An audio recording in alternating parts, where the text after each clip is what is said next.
and it's like up on a ridge, and it looks so clean and nice. I got water right across the board for pharmaceutical. Oh my God, I don't know, I'm like, I'm going to test the live stream. Oh, thanks for saying thank you something. for, Good to know. thank you for the heads up.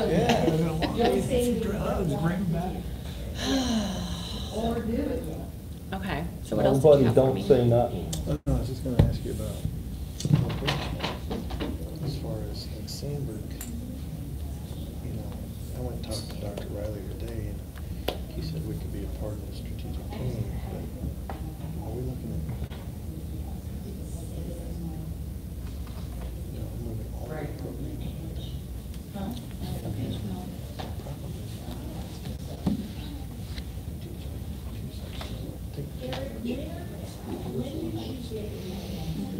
Building trades were ones, but it's intro and construction support.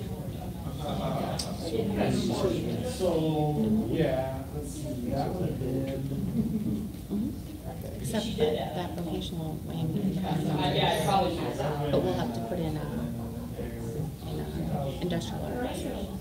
So we just look at where we're at, the shifts there for woodsman.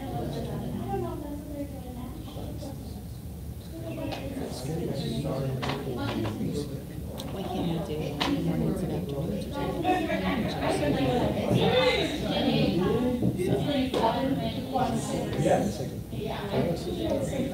Like childcare and vocation, like we came up with you can hear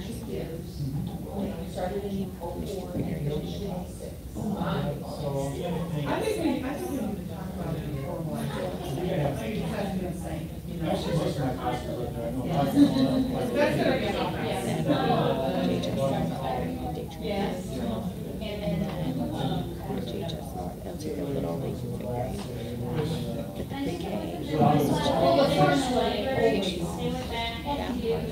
would be right there and have easy access to the campus.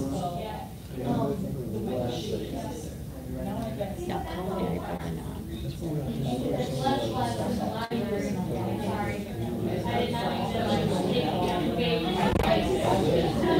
So I think someone got there.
And so it was what, this Saturday? Or yeah. I'll send it through. Okay. I wanted to tell you about it as soon as I seen it. You know what I'm talking about? Okay. Don? How are you doing? All right, how you doing? Keeping busy.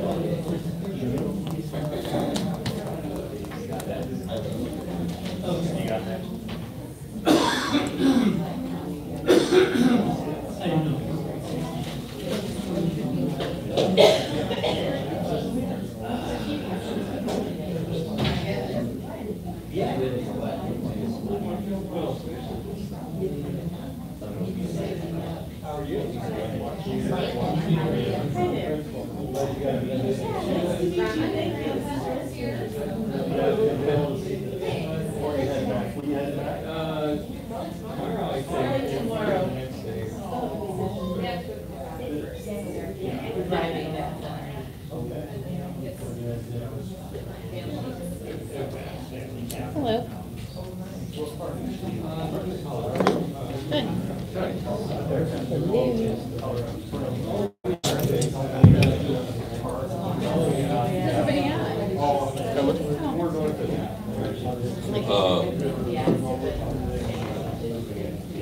So we got the survey information, which is there. We've got the pros and cons. Matt has that somewhere. You have the pros and cons. Okay. You got the renderings. Since you have them, you have the renderings up. Yep. And we've got the EVMs and the digital documents.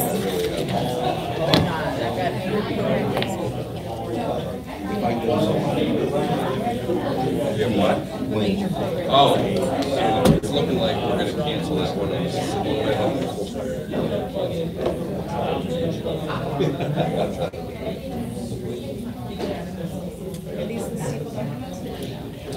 Church of Love. There's a kid in the family who had that. I'll be able to see it up here. Yeah. And then, yeah, so, yeah.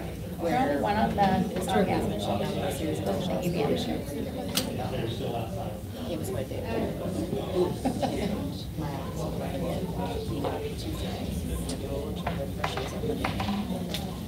Yes, you did. Oh, there we go. No.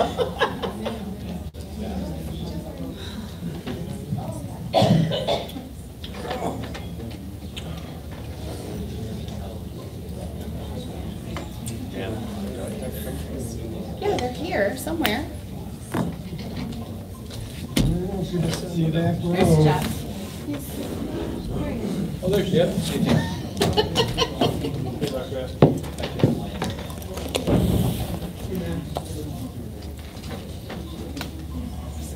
Take him.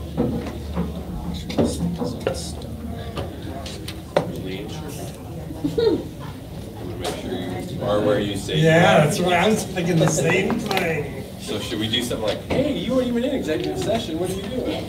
It's the first meeting we've seen you in months. Right, it's great to see you. Glad to have you here. There was a board meeting I was with you every time, you remember.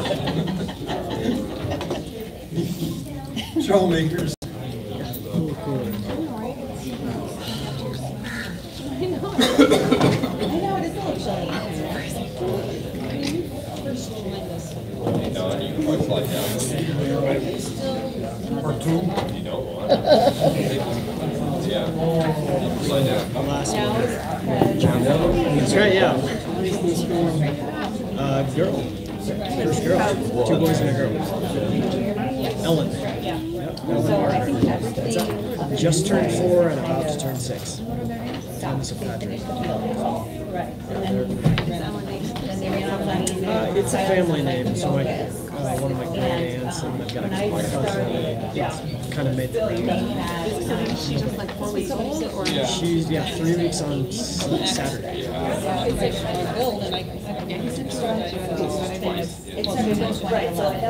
Okay, thank Been you. good. It should be healthy for the next 10 years.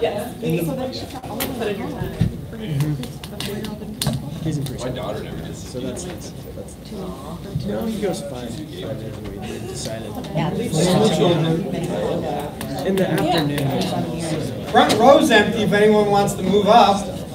He likes. Then you can hear us easier. Just take those chairs out. Hey, I just take back chairs out. When I was buying some earlier to read, It's harder when they're sitting. most of them, It's good. And they're also just like they're kind of at this perfect zone where they mostly just ignore their retirement, which is pretty good. So the first night, so Well, I think we came home on Sunday night and they stayed an extra night with my parents, so we had one night. Right, thank you, on that odd. But we got home the next night, they both got in a big fight over The money works, email. Yeah, they're interested in that last day, exactly. And immigration work, you don't do anything, so that's why I was. The most, yeah, the first day they were a little older and now she's kind of, you know, off up something else. So, the only goes to school for great. And then this becomes, pre-K goes to, current teacher.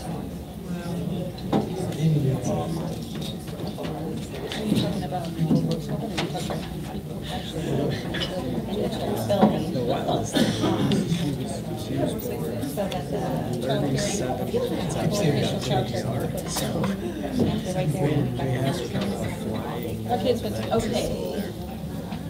So we are technically already in session, as we had a closed meeting right before this. So if we can stand for a moment of silence in our pledge.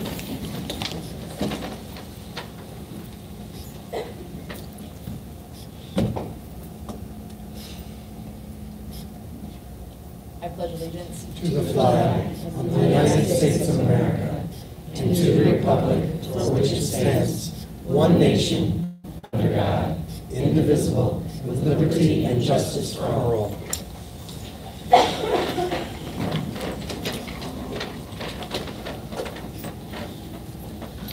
Okay. First on our agenda is the recognition of visitors. Allison, do we have? No.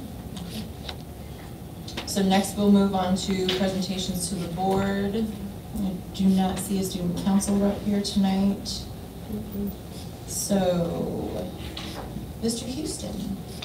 Thank you. Good evening, everyone.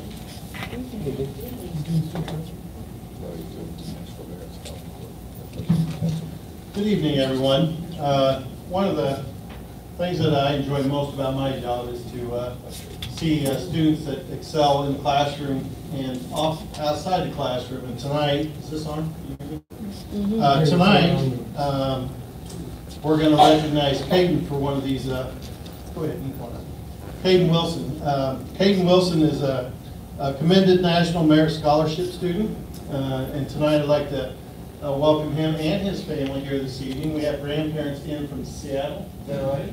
So we've been able to move this up so that they can partake in this tonight as well. But really, Caden Wilson has been named a commended student in the 2019 National Merit Scholarship Program. Caden Wilson's son of Scott and Heather Wilson is being recognized for his exceptional academic promise. Commended students place among the top scorers of more than 1.6 million students who entered the 2019 competition by taking the 2017 preliminary SAT National Merit Scholarship Qualifying Test. We're very proud of Caden for receiving this recognition, and we wish him the best in his pursuit of his academic goals. I might add that we just nicknamed him Butter because he's kind of on a roll right now. He's part of the soccer team that just won last week and will be playing in the regional next week. And he's part of the band who just, for the first time in 10 years, won a big outstanding award, first in... And grand champion, another one. And you guys were first in drum, or in... first in drum majors, first and then in the wind also. Yeah, so congratulations to Caden. If I could get the board to come up, or you can go down the line and shake their hands. I'd like to present him with a certificate of recognition tonight for this accomplishment and tell him a job well done. And we appreciate his leadership in our school, in our hallways, and on our fields as well. Congratulations.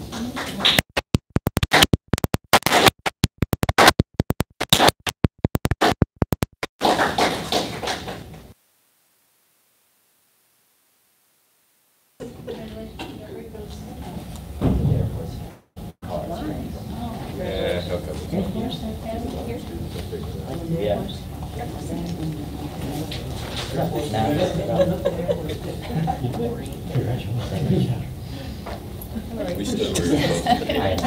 They follow the rules, we don't. Proud of you. Very nice. Thanks to Caden. If I could get you and your family out in the hallway, take a picture, I'd appreciate it. Thanks again, Caden Wilson.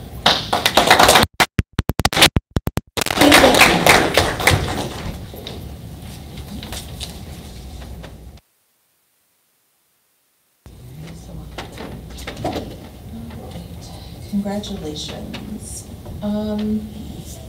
Next, we have a presentation on our annual financial report by Mr. Ron Hudson.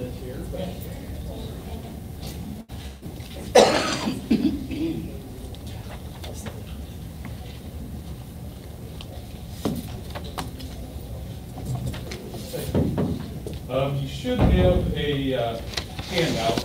It's about 5 or 6 pages of the presentation I'm briefly going to go over. It's just some of the highlights of the year that ended June 30th, 2018. We have completed our audit of the June 30th, 2018 financial statements, the annual financial report, which is a regulatory-based financial statement, which is required by the Illinois State Board of Education. The annual financial report is prepared on the accrual basis of accounting. We did issue an unmodified opinion on the regulatory basis financial statements. And an unmodified opinion is the best opinion you can get. It's a clean opinion on your financial statements. Just a couple housekeeping items, required communications with the board. There were no new accounting policies adopted during the year. We had no difficulties in performing our audit. Jen and the staff were very helpful and got us everything we needed on a timely basis. We had no disagreements with management on accounting or auditing matters. And we had made no adjustments to the financial statements other than our usual accrual accounting entries. Just one other thing briefly to touch on, it's not in your package, but the ISBE does rank school districts on something they call a financial profile score. It's a ranking system they use to rank all school districts in Illinois. It's based on 5 criteria, and the score for the district this year was 3.7 out of 4. So that's the recognition criteria. That's the highest designation you can get. Your score is up from last year. Last year your score was 3.6. Now I will go over the handout. Feel free to interrupt me at any time if you have any questions or comments you want to make. The first page on here is the condensed balance sheet for your operating funds. The operating funds as defined by the Illinois State Board of Education are your educational, operations and maintenance, transportation, and working cash funds.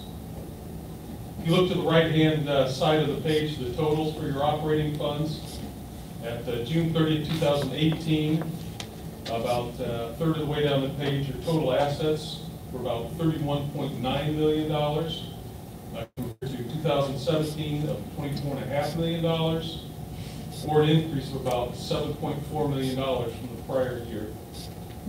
Your largest assets are the first 2 items in that category.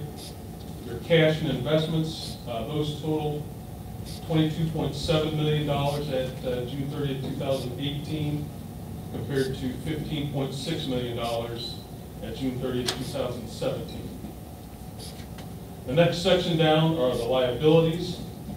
At June 30th, 2018, the district had total liabilities of about $9.7 million. The last section, fund balance, you had an ending fund balance in your operating funds of about $22.3 million. Of that, about $500,000 is considered reserved for specific items, and about $21.8 million is unreserved. You then turn to the next page. This is the condensed statement of revenues, expenditures, and changes in your fund balances, again for your operating funds. The right-hand side are the total columns again. The first section, about a third of the way down the page, are total revenues. You had total revenues for the year ended June 30th, 2018, to about $45.5 million. That compares to $39.2 million in the prior year, or an increase of about $6.3 million from 2017.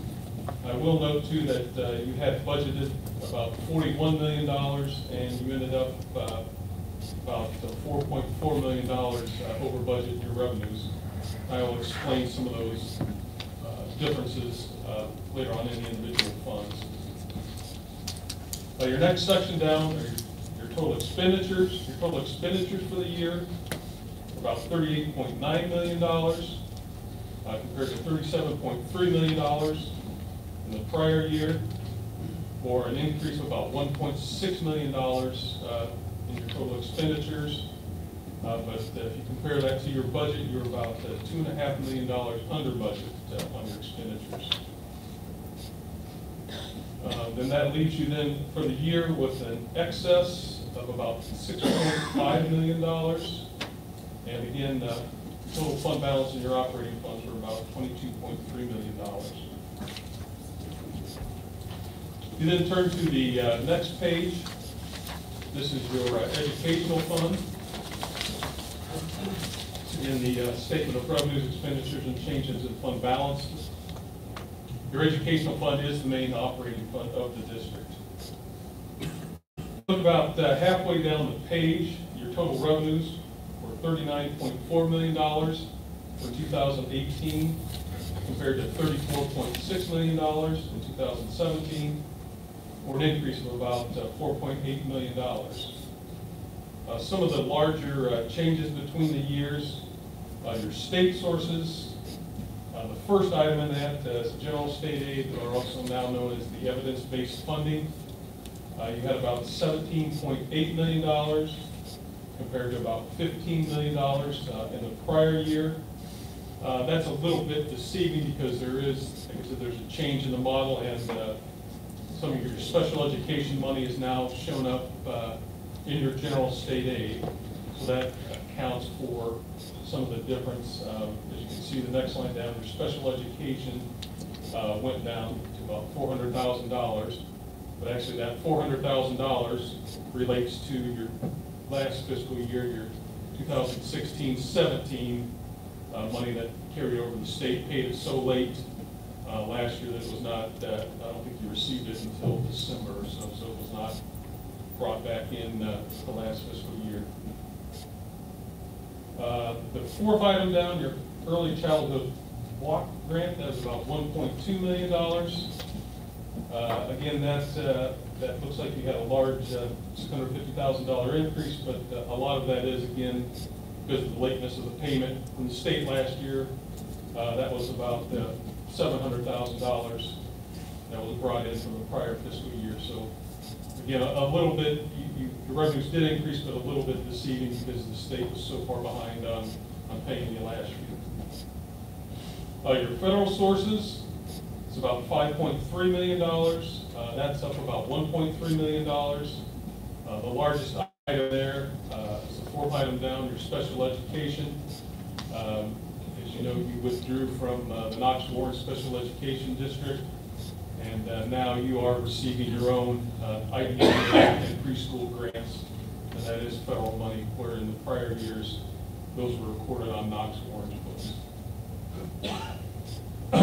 The next section down are your expenditures, the total expenditures in the education fund, about $35.1 million compared to $33.3 million, or an increase of about $1.8 million. That comes out to about 5.5% increase.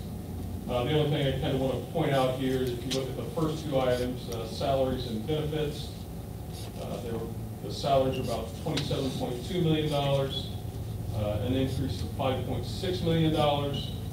But then if you look down to the next to the last item, other objects, that was about $1 million. Last year's $5.8 million, or a decrease of about $4.8 million. Again, that's kind of due to the shifting in withdrawing from Knox Warren Special Education District. In 2017, you paid tuition to them. That showed up in the other objects. That makes up the majority of the $5.8 million. This year in 2018, all the special ed personnel are the district's personnel this year, and their expenses are then reflected up there in the salaries and benefits. So then if you subtract your total expenditures from your revenues, that leaves you with a surplus for the year of about $4.3 million and an ending fund balance in your educational fund of about $15 million.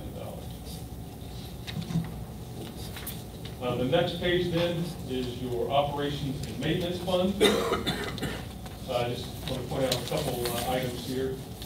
Total revenues for the year are about $2.2 million compared to 2017 of about $2.9 million, or a decrease of about $700,000 in your operations and maintenance fund. A couple of the larger items. Second item in that column is replacement taxes. You had none in 2018, and you had $200,000 in the prior year. You just simply did not allocate any of your replacement taxes to the fund this year. Also, the next section down, your state sources, that would be, again, your general state aid or your evidence-based funding. Last year, you allocated $370,000 to the operations and maintenance fund, and this year, you did not allocate anything to that. You had total expenditures for the year of $1.9 million, compared to $2 million in the prior year, or a slight increase of about, a decrease of about $164,000, which leaves you with an excess of revenues over expenditures of about $317,000 and an ending fund balance of about $2.4 million in your operations and maintenance fund. If you turn then to the next page, this is your transportation fund. Again, your statement of revenues, expenditures, and changes in fund balance. Total revenues for the year are about $3.6 million compared to about $1.5 million in the prior year, or an increase of about $2.2 million. A couple of the larger items of your local sources, the last item in that section, other local sources, about $1.2 million, and what that represents is a one-time revenue you got in during the year. That represents the money, the refund you got back when you withdrew from the Knox Warren Special Education District. So that will be just a one-time surplus or hit to you that you will not have going forward. The next section, your state sources were about $1.5 million. Those increased about $700,000. You did allocate more general state aid or evidence-based funding to the transportation fund, about $460,000 more. And your transportation claim, $915,000. That was up about $281,000. Again, that was due, you picked up some of your 16-17 money on your transportation claim because, again, the state was so late in paying that to you, we did not accrue it in the prior year. Your total expenditures were about $1.9 million in both fiscal year 17 and 18. Then you had, in this fund, you had about a $1.7 million surplus, leaving you with a $3 million fund balance in the fund. The next page, this is a graph that represents your operating revenues and expenditures. The blue line are your revenues, where the red line represents your expenditures. As you can see, fiscal years 14, 15, and 16, you have been running deficits. In 2017 and 18, you began having surpluses of revenues over expenditures. And again, the total surplus for the year 2018 was about $6.5 million in your operating funds. Turn to the next graph. These are your 2018 operating fund expenditures by object.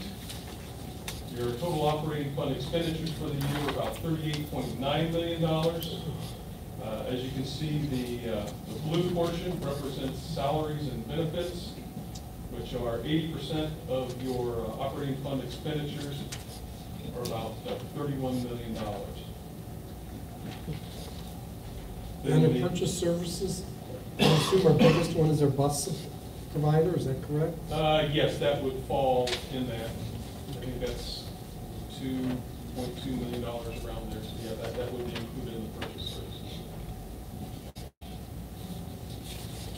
Then the last graph is a 6-year history of your operating fund balance. As you can see, in 2013, you had a fund balance of about $21.8 million. Due to incurring the deficits from fiscal year 2013 and 2016, your fund balance decreased a total of about $7.8 million to a low of $13.9 million in 2016. Due to some tough decisions we had to make financially, and the state finally paying up a little bit better on some of the money they owed you. We've run surpluses for the last 2 years, and have got your operating fund balances back up to about $22.3 million, and that's the highest level, as you can see, we've had in the past 6 years. So I commend you on a fine fiscal year and getting those fund balances back up to a higher, more comfortable level. That completes my specific comments. Does anybody have questions or comments for me? Well, I'm not sure which one of you I asked, Jen or you, but with 22 point... Oh, I'm sorry. I'm not sure which one of you asked, but the $22.27 million. Now, how close are we to our policy goal of reserves? So last month when I did the presentation, we're, I believe, at around 73% for the ed fund goal, and we've met our goal in both transportation and operations. Okay, well, we still haven't met, and that's what, 90 days? No, 6 months worth of? 180 days. 180 days. And then a 2-to-1 revenue to expenditure ratio. Okay, so we're still have a ways to go to meet our Yes. policy goal. Okay, thank you. We are much closer than we were 3 years ago. Yeah, actually, as part of, I talked about the financial profile summary there, that is one of their criteria, days cash on hand. So at June 30th, 2018, in your operating funds, you had 210 days cash on hand. So that is a schedule that is required to be.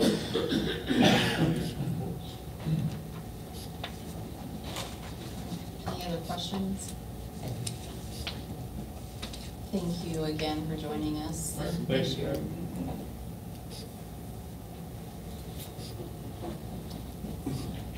Okay, moving on to our next agenda item, approval of our consent agenda. Do I have a motion? So moved. Second. Are there any items on the consent agenda that the board member wants removed? There's no questions. Allison? Glastovich. Lyon. Yes. Pickrell. Aye. Sherpy. Banks. Cervantes. Aye. Next, moving forward, focus area 1, relevant skills that lead to employability. First on our agenda in this area is our administrative report on curriculum. Dr. Asplin will give this report, given Ms. Springer is not in attendance tonight. Correct, thank you. Mrs. Springer is in training for instructional coaches, so she will be back later in the week, and she can give a presentation next month. But she did leave me a report here. Amplify Science pilot training is October 17th. Teachers receive materials from Amplify Science will be trained on the morning of the half day. Participating in the pilot include Christy Mollick, Kristen Lingenfelter, Mary Warnsing, Molly Klein, Hannah Oriana, and Leanne Sherby. All elementary buildings are represented in the piloting of this program. And Leanne is very excited, right, Leanne? Yeah. Then October 17th, we have school improvement plan topics. We have Think Circuit training going on, Scantron training. And we're also working on formative assessments as part of our 3-year plan. Year 1 was curriculum, 2 is assessment, 3 is 90 minutes of reading and writing a day. Writing rubric, the K-6 team is meeting on October 15th, and the 7-12 team is meeting the next day. The public speaking rubric, the K-6 team is meeting October 17th, and the 7-12 team is meeting October 23rd. The district improvement team has been developed. The first meeting is on October 23rd from 6 to 8 p.m. And I believe you have both been invited, yes? Okay, so we have our board members that will be there and representing the board. We'll be meeting quarterly to review and inform our school improvement efforts.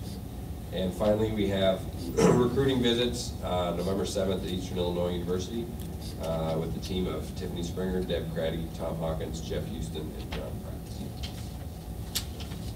Any questions regarding the curriculum report? I was going to do it as part of this question, as part of the building reports. I saw in there a few of the schools are mentioned this thing Circa, and I went online to look it up. And it's both happening at elementary and the high school. Is this something all the schools are going to be doing then? 4th through 12th grade in social studies, science, language arts. I believe that's it. For this year, we're not doing math yet. Or fine arts, I believe, at this point. But we have signed on for a 4-year pilot with them for this program. But it is something that Mrs. Springer will be in the near future giving you a lengthy presentation on, but it's essentially teaching Socratic method in the classroom. So it's teaching students to write and respond to others, and you make claims and counterclaims. It's debate, synthesis. It's really a lot of the highest form of thinking you can teach in the classroom. So we're very excited about this.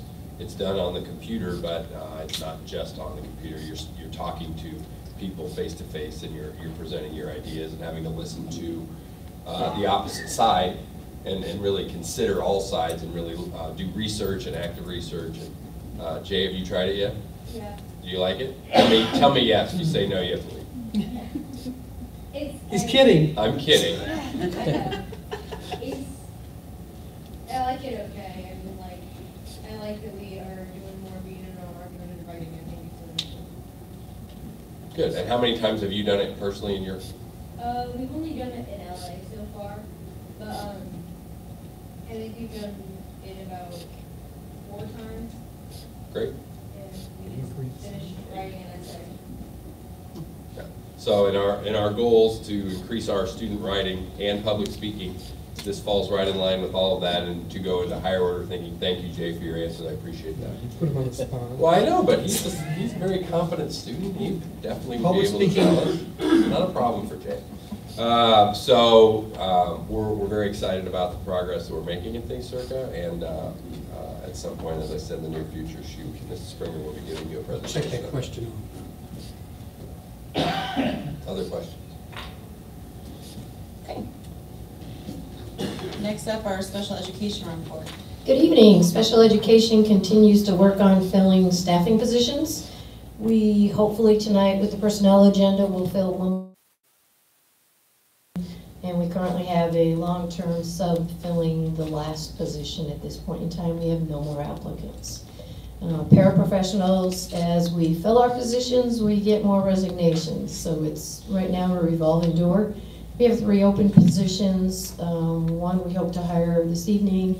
2 others we have subs in there right now. They want to kind of get a feel for the position before they hook on permanently. So with that, our severe shortage continues to be subs. We average probably 12 to 14 paras out a day. 2 of them right now are on long-term medicals.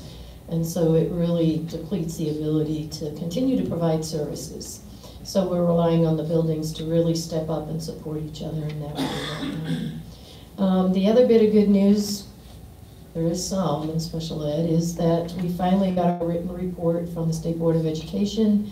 They were in here in the spring auditing us on our pullout. We did receive the official report that everything is fine. No sightings, no nothing. Everything was a positive for the district. So that's good to kind of have. Other than that, just working on typical things. Any questions? I have one. My skepticism from last spring, I was wondering how the online site services are going, and how often do we use that service and things like that. Why is he laughing? Fine. It's starting slow. It's been an extreme learning curve for me. Doing online speech is totally different than doing online psych testing. One of the biggest problems has been our revolving door of students. So right now, I'm going around with the staff and opening up the case studies to help conserve a little bit of money. And then I upload the stuff in the system and send it to Presence. But as soon as I get stuff uploaded and in the system, or I get the paperwork filled out for parent consent, students are moving. And so then I start on the next batch. We have our first 5 initials and the first 7 re-evals in the system. Psychs are assigned. I coordinated with my counterpart lady with Presence Learning. And so I should be receiving the test booklets, of which case then we can go out and start testing the students. It's gone a little slower than anticipated, but at the same point, this is something new. Is it within what you budgeted? We are not close to, by me opening the case studies, we save a chunk there in hopes that we can contract more cases with them, because everything you do costs money. So having them open the case studies, having them review the information, having them type the information, having them then test, score the testing, and whichever test you give, you get charged for every test. So we've been very open with the students and not going overboard with testing. So what realistically do we really need to do? For example, like intellectual testing, you do not have to do intellectual testing on every student, only where the team determines that there's a need to look at cognitive or intellectual ability. Some districts would have you test every time.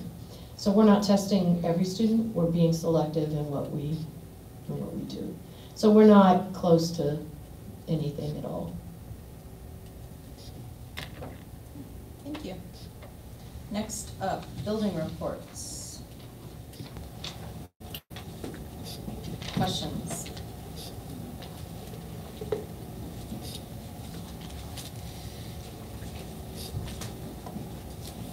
I have a page worth. I'll email them.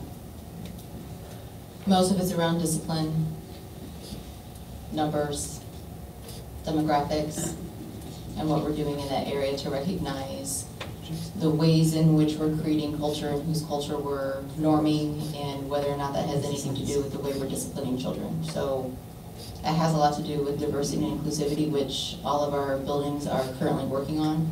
So I just want to kind of get a feel for the administrators and what philosophies they're using in that. So rather than bore you with all of that, I'll email that through Dr. Asplund, so I can get a better sense of what that is. Thank you. Okay, next, focus area number 2, facilities that assist in skill acquisition. First on that item is our discussion of the 7 through 12 grade complex that is part of the building study discussions. Dr. Asplund. Thank you. Can we put up the list of the 7 through 12 pros and cons? No, it was created today. It's just a discussion item. So what you have at your table, first of all, is survey results from the building study that we put out to the community. And we coded them and tried to go through. So every option 1, 2, and 3, as you see on your sheet, they're all the same theme. So they should be reflected as we go down. And we put them in negative and positive. So the thing that I can tell you in big numbers is all 3 options had more negative comments than positive, and some more negative than others.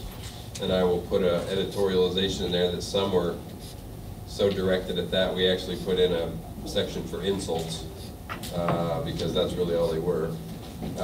So we had some of that in there as well, because they didn't fit anything else. They're just saying we weren't very smart. So that's on there. And then we put up there on the pros and cons based on discussion, based on research, based on our particular circumstances. And Member Sherby mentioned to me last week, and I thought it was a really great idea, that we should perhaps focus in on this issue of the 712 complex, considering 2/3 of our concepts have this approach. We've asked, and Jeff Samberg is here from Leggett, who's sitting in the third row, and he's available to answer questions. And we also have some conceptual drawings that are just conceptual drawings, so people can see what that may look like, which we'll ask to pull up here in a little bit. But there's a lot of moving parts here, so as maybe some of you can tell, I'm not feeling very well, so I'm going to stop talking here in a minute. But we have, Ms. Ham can also talk about the impact on the bond rate, which you have a handout for that as well. So we put this up here as somewhat of a conversation starter, and I can read them off just so we make sure, because I had to abbreviate some of these. So as I just read across, a pro is upgraded facilities for half of our student population, but a con is the current bell schedules for middle school and high school do not align. Pro is an ease of parent transportation, so if you have a junior high student and a high school student, it's one drop off and you're in good shape. But a con is athletic space is challenging to schedule for all of those grades at one time. Sharing of staff is a potential pro, but perception of safety issues has come through the survey, and I want to make sure that's a perception because I believe that's what we're looking at. It's not an actual safety problem. Centralized administration and guidance would be a great advantage, we feel, and through some research looking at having the same guidance counselor from 7th grade through 12th grade greatly help our students as they transition through their high school career. Well, we are looking at separate administration for a 7-9 from a 10 We are 12. looking at separate administration, but we have coordinated efforts since they'll all be in the same area. Okay. Yes. Thank you for asking that.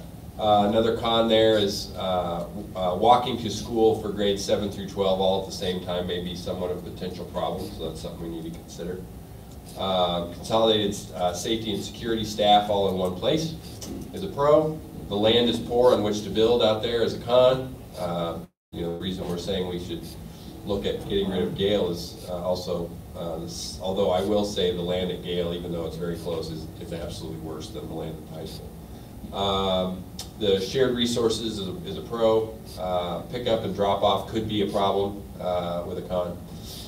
More opportunities for student acceleration curricularly is a pro. The current collective bargaining agreement doesn't align with It's what kind we're of a trying to basketball do. association. Yeah, no, collective bargaining agreement. 9th graders are more likely to stay on path to graduate using the 7-12 concept. And that's, Is there research in that? Yeah, I can provide it to you. And then available cafeteria space is a challenge. We think we have it, but it's a challenge, bless you. We have no transportation to current high school for athletics for junior high. What that means is right now, when Lombard or Churchill or cross country or whatever, when they want to practice at the high school, we have to give them a bus to take them up there, whereas then we wouldn't have to. And then a challenge, it's not really a con, where to put Galesburg High School North. We just have to make sure that's something that we're always cognizant of. A pro is more staff collaboration 7 through 12. And a con is just a challenge, once again, and Mr. Houston is working hard on this, but there's still no location for GABC courses at this time. That's not completely accurate, but we don't have a full plan. And then only way to truly upgrade the high school with current funds is a pro to the 712. I mean, if we really want to make the high school a modern, the current high school structure, a modern building, this is really the only concept we can see that would do that. And then auditorium changes are a challenge. So those are just conversation starters. Those are not meant to be a finite list. But I would, as I said, I'm going to stop talking, so I encourage you all to band around. Really what we're looking for after tonight is where do we want to go from here? What's the next step? Do we want to have another community meeting? Do we want to winnow down the concepts? Do we want to expand them? Do we want to consider something else? I mean, really, we just need to start moving in a direction. Do we want to look at the just rough renderings? Can I ask a question prior to that? I don't remember which is 1, 2, or 3. One. These comments and. Right, option 1 is the 9, I'm sorry. Option one is the 9-12 high school, this consolidated middle school at Lombard, and closing Gale and King, I believe. And then 2 is a 7-12 with the administration staying here, and 3 is a 7-12 with the administration moving to the high school. And this would become an early childhood center.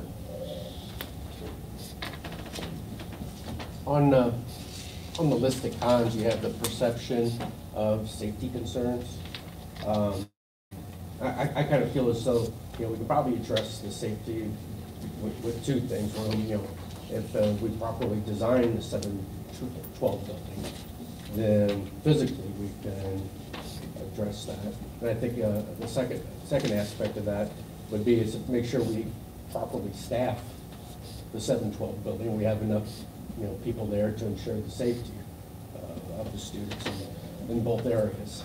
And I would add on to that, I think another thing that we've really honed in on is really figuring out what's the optimal bell schedule for each group, and talking about staggering those so that you don't have them all starting at the same time. So you can stagger that supervision, because you have a group of students entering the building and then a different group of students entering the building at a different time. Which is first, which is last. I mean, we can start bringing that research out. I mean, anybody that's read a lot on this will tell you that the high school should probably start later, because brain research would say that those age teenagers would do better to have more sleep in the morning and coming later, whereas the younger students can start earlier because that's more in line with their sleep patterns. So that's a conversation we should be having too. Right. I think they mentioned that in the very first building study that they did years ago. And the architectural plans, do they specifically address these safety concerns as far as separating people? Yeah, what we try to do is separate the 7 through 7, 8, and 9th graders, and 10, 11, 12. Jeff, can you use the microphone? Sure. Please, is that okay? And you want to pull up the renew? So conceptually, we're looking at right now is separating them, having them all one main entry, but staggering the attendance times. So, when the kids arrive at 7, 8, 9, we'll go to a certain area, we'll funnel them through that direction. That 10, 11, 12 will funnel a different direction. So you're trying to maintain that separation that we talked about previously. But unless we change things, right now they ride the same buses at the school. They do now, don't they? Yes. And it would be a major expense to. For those that ride the bus. Right. Because right now we don't actually have a high bus riding population, do we? Not for the high school. Okay. So we could look at some options of maybe running fewer buses throughout larger sections of town with those high school students, because it would really just be 10, 11, 12. And by that time, a lot of them are getting their license or, finding transportation. So we may only have to add a few bus routes to actually pick up those few students. Okay. I saw about a dozen buses at the high school today. Yeah. Are they predominantly empty, or do we have any idea of what our busing costs would be? Are we going to have an increase? Not necessarily. It shouldn't be a market difference. We've started running some models on that. We should, depending on which buildings, would be shuttered. Right. Would obviously impact that, but, we already combined populations on buses anyway. Right. So maybe we'd just be combining different populations, because we pair, like Gale and Silas have a later start now. There's nothing saying that has to be forever. Maybe they would go to an earlier time, and then they would pair with the middle school, and then, maybe the high school would do later. I mean, we can look at that as well, because it would obviously change where our neighborhood fences were and determining who was riding a bus and all that. And we've been looking at how many students are on the buses now, how much ride time do we have. Yeah, that's another concern I have, is how long they're going to be on the bus. Are we going to be, kids going to have to be on the bus longer with this option? Can't be longer than my kid right now.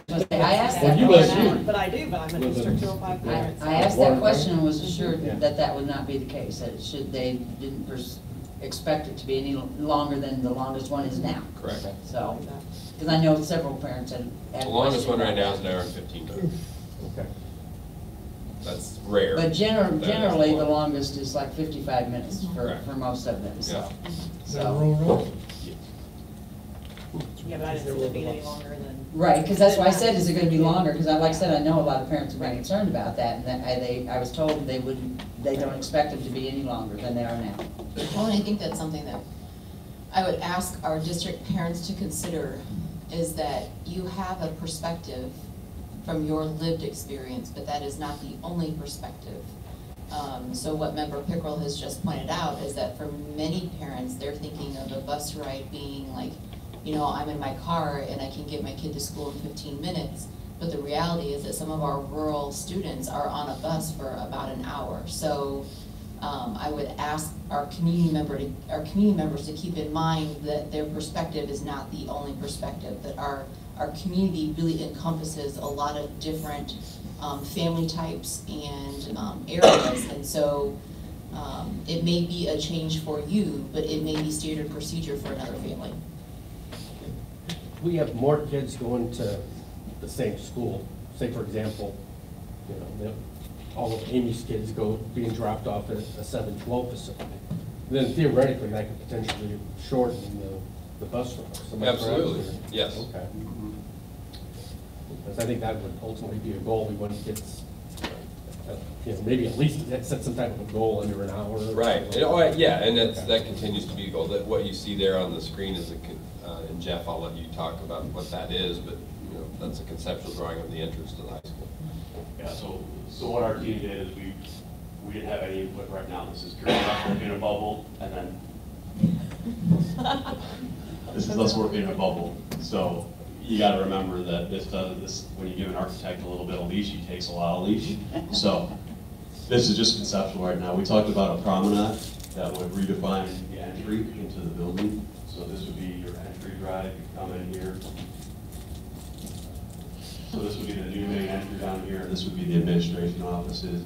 You know, just create some sort of focal point. So there's one entrance for both 7? Correct. And that's located where?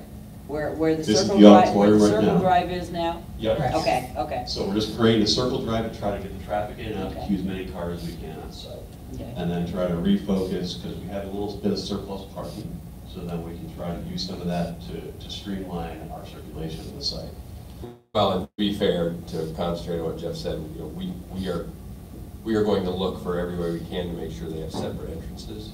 And right now, that's a concept, but just so you understand that, you know, we would like to find it so that 7 through 9 students would enter in the morning at a different place than the 10 through 12. But a main entrance, we would have one so they could come to the administration center. So as a parent visiting the building, they would come to a location. And potentially, if we could find a different area for the buses to drop off, so they're not in the promenade with the traffic of parents, so we kind of still have that area where the current entrance is, that maybe that would be our bus drop off, and then we would have the other one for driving, when you're driving. Right, there's a lot of big ideas out there right now. Nothing is very conceptual at this point. There was discussion maybe making the 7, 8, 9 entrance the current main entrance and keeping the 9, 10, 11, 12 a different entrance. So there a lot of things are way up here right now. So once we decide that this is a good option, we'll start drilling down on those. And the blue line denotes what? It's a Silver Street. Well, I will say my knee-jerk reaction to your conception is a 712 entries that says Silver Streaks on it. Because I would hope if it's a 712 facility, it's looked upon as a Galesburg secondary entrance, not just the high school entrance. Yes. So all those things will be fine-tuned as we get into the weeds a little bit more. Right now, we're just trying to figure out what we're Okay, just, Okay. So this is one of the things we talked about last time, is what could the auditorium potentially be if we chose to repurpose it? This is sort of the performing commons idea that we talked about. So this is your current corridors right here. So we basically create tiered seating for different lunch applications. We keep the stage where it was, and then we create the balcony, would then become a learning environment, a learning sphere, potentially a media center. Just trying to repurpose the space by creating different tiers and then creating a different type of learning environment over here. Again, way conceptual at this point, but just there was a question about how it would be used potentially. That's just one of the concepts the designers came up with. And then there's folding doors in the back, correct? Correct. So then this would all open up. Yep, so those would be folding doors, and then you could have that connectivity between the corridor learning stair, the corridor, and the common space. So you can close that down, open it up, different flexible space. Again, this is very conceptual right now. We've got a lot of work to do, but just a question was asked by the board last time, how can we use the space? Are you, while you repurpose the balcony itself, that area outside the balcony on the second floor always seemed like dead space. Would you, at the Yeah. same time, use that for function? Yeah, we try to integrate the two together. So Okay, good. the idea is the library would be upstairs, so we connect the two. The upstairs would be the 789 Media Center, and then down below in this area right here would be the 10, 11, 12 Media Center. So they would Okay. be integrated together, but still separated. I think that answers the question we heard a lot at some of the meetings, was it's a floor with a stage. I mean, that's clearly not, you know, floor with a stage.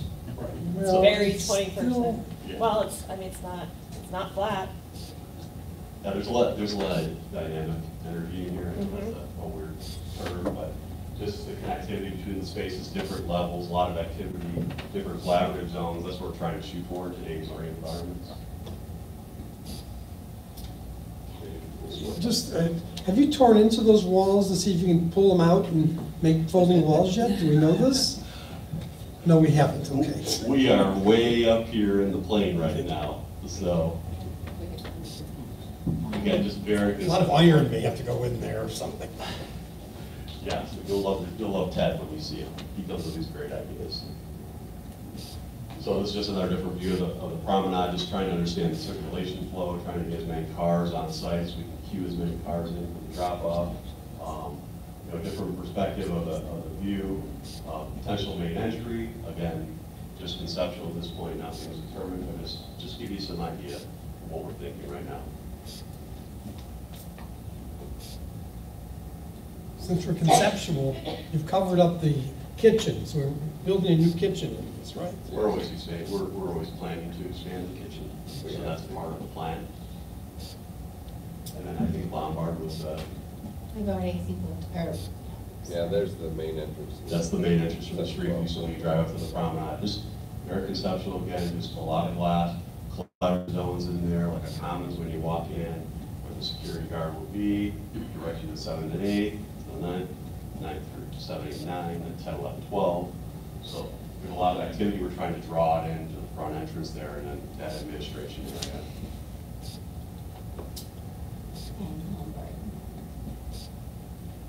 And then Lombard, we just talked about a cafeteria addition. So this is the cafeteria that almost encloses the courtyard. So this would be the cafeteria on the lower level, and we'd have classrooms up above. So you can start to see, we get some graphics, and we keep the traditional nature of the school.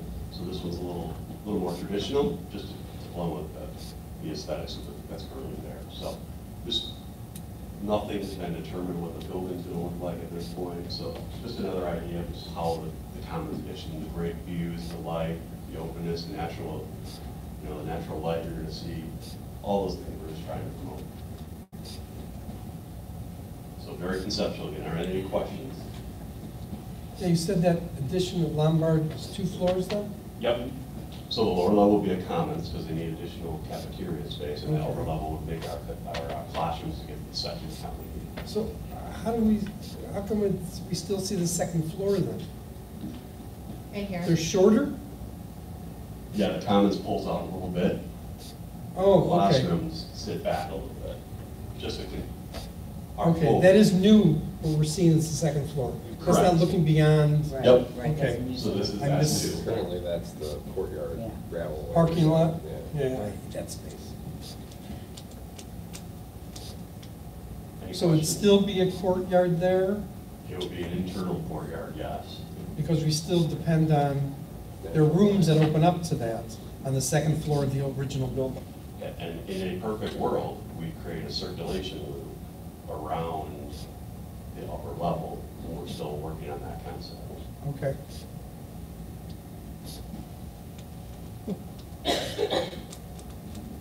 Other thoughts or questions?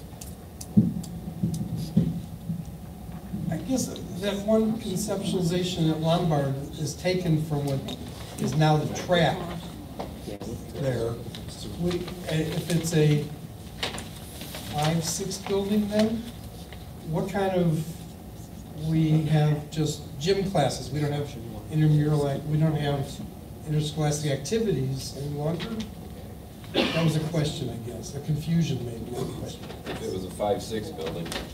Because right now, 6th graders do participate in some things, right? Cross-country and track. Those aren't there anyway. We would need the gym space. Just gym space. Right, but yeah, but the teams would be located up at that 7-12. Or if that was the 6 through 8, then we would have to talk about adding on another athletic facility there to house both. The gym.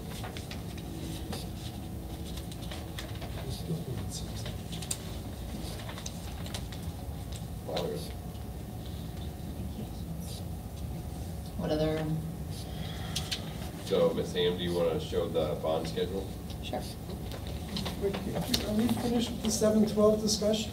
No, I mean, this is all part and parcel to it. Right, so okay. Ms. Ham is gonna explain to us what our bonding capabilities are and how that changes the longer we have this conversation. Yep.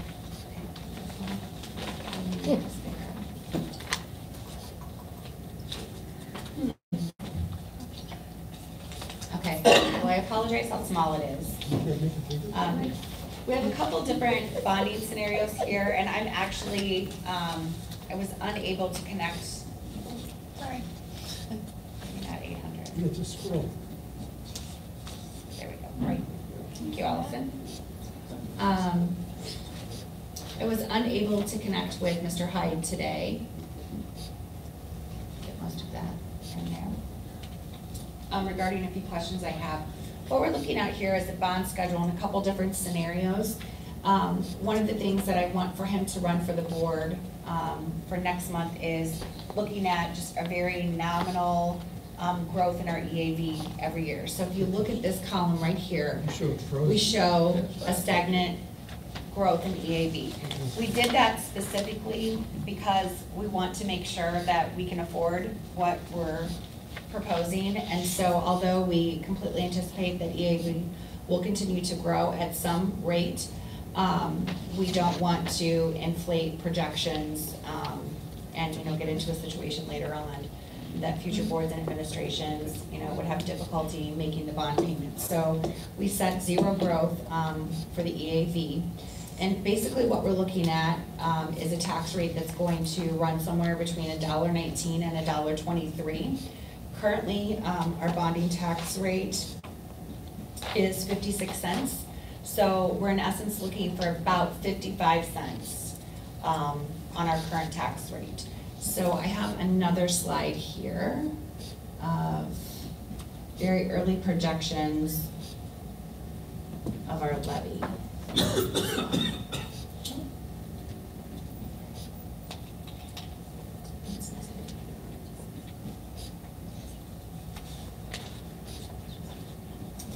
No, okay. I'm not sure where that slide is. But I've identified a couple different funds that I'll be sitting down with Dr. Asplin before the November meeting where we could potentially take some cents from those funds and potentially look at how to find the 55 cents without raising the tax rate. So that's our goal. I have to come back with you with some kind of creative ideas that's going to require some shifting of funds and things of that nature in terms of where expenditures are currently being paid out of. But we'll have those recommendations. So the goal is the additional 55 cents could potentially be found within our current tax rate of $4.95. Well, 2 years from now, we get 20 cents of it. Right. Just with the rate going down. That's Right. very good. Yeah, and Right. just so, big numbers here as we look at this. One, I did ask, and these are the projection parameters that I asked for because I want to make sure everybody understands. We kept the EAV flat, and Jen did a fine job of explaining it, but we kept the EAV flat because we feel like sometimes promises were made on percentages of growth on EAV that were not accurate. And we would rather be conservative than the other way. So we want to make sure it's something that we can, under promise, over deliver. And so that's one thing. But then What was look. our growth last year? Point, It was 2.1%, but Oh. this year we're projecting under 1%. I think it's 0.7%. Yes. Yeah. And we're getting confirmation on that. That was from someone in the clerk's office, and we've been trying to get a hold of the clerk himself, but right now it's looking at 0.7 point. The AV did not grow much this year. Right. So more than zero. Yes. That's correct. No, we haven't seen a negative index, but if you think of things in simple terms, like right now we levy in health, life, safety. Well, if we bond out for a lot of health, life, safety work, we can modify the health, life, safety levy. So there's money you can get from there. The operation and maintenance, we can look at some savings there and take some of that money. So that's the type of thing we're going to look at over the next couple of weeks, to come back and say, this is what we think we can do, and this is what we think is ambitious, and this is what we think is realistic, and kind of give everybody a sense of what we feel we can do and what that impact would be on the homeowner. Tom used $70,000. Typically, I use $100,000, but whatever. That's the average home price in town is kind of where you can go to. So it's easier math for people to extrapolate when you do 100. So that's important for us to be able to show where we think we can get that money from. So we need to be very clear. We're not advocating for the tax rate to go up 55 cents. That's not what we're talking about. You should say that twice. Yeah, Nick and Matt they'll report it, right? Right, Nick? Are you awake, Nick? Barely. Okay. I like that honesty. I appreciate that. He'll be up tomorrow at like 4 to do the radio show, so in his defense. But yeah, we're not advocating for that kind of tax increase. But we just wanted everybody to see, what that meant right now, given the parameters that we have. But yeah, once again, I gotta stop talking, so I'm gonna start coughing again. What do you want us to do next? And before you answer that, Jeff, this is a really unfair question. Great. What is the latest this board can take any definable action for any groundbreaking to be done this summer? We previously talked in November, because by the time you have to get away from the clouds and come back down, you've got to do soil borings, you got to do surveys, you got to do all sorts of preliminary stuff to make sure that additions can go where they're planned. So it takes time to do all those things. If you're going to try to get a project out in the spring, like November would be very last stage project. What day in November? By Thanksgiving. So if the board couldn't get to that point this year, if they wanted to get to some health, life, safety work done this summer, that would be stuff you gotta do anyway. I mean, we could take longer if we had to. Yeah, we could do it as long as the scope of the health, life, safety project was under a couple $1 million. We can get that out to bid in February, March, no problem. Okay. But if you're talking about biting off 30 million, that's a different animal. What kind of health, life, safety doesn't really affect the shape and function of the buildings, which may be changing? I'm speaking even roofs, because we may be talking the roof, the building may be a different shape by the time we're finished. That's right. It seems like it's all of it would be good money after bad. Asbestos remediation would be one place you could do some work that would be pretty kind of the timetable we're looking at. So, having said that, thank you. What does anybody want to see our next step be?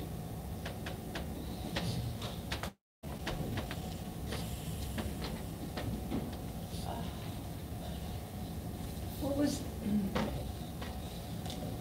I'm going to assume that one of the major complaints or concerns, looks like, was 712 complex with regard to safety.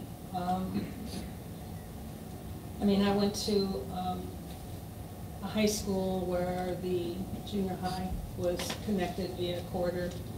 Two buildings were together. One was an older building, one was a newer building, and what they did was they built the high school, but there was a corridor from the one to the other. I've talked to a lot of people who said, oh, well, yeah, when I went to school, we had everybody in one building. Now, granted, those, you only had a very limited number of students. less to manage, but you also have a limited number of teachers and so forth. You know, I see the kindergartners go to the same school as the fifth graders, and I look at the fifth graders coming out and they look like, some of them look like high schoolers. So we've got wide variety of ages.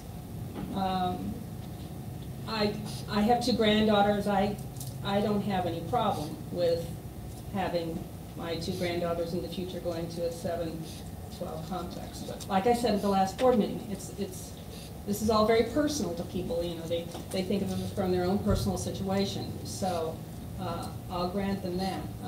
But we, as a board, we need to look at what's going to be best, you know, for the entire district, and so we don't throw good money after bad. People have asked, why can't we just leave everything the way it is? Well, I talk about the 44% reduction in the population of students from 1980 until now.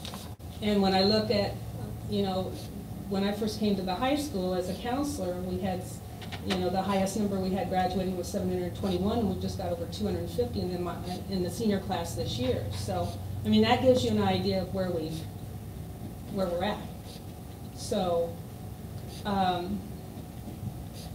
don't have a concern.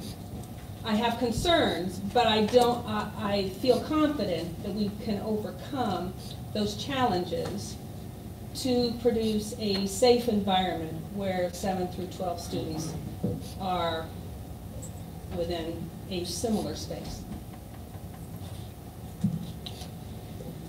I will echo the same, pretty much, sentiments on that.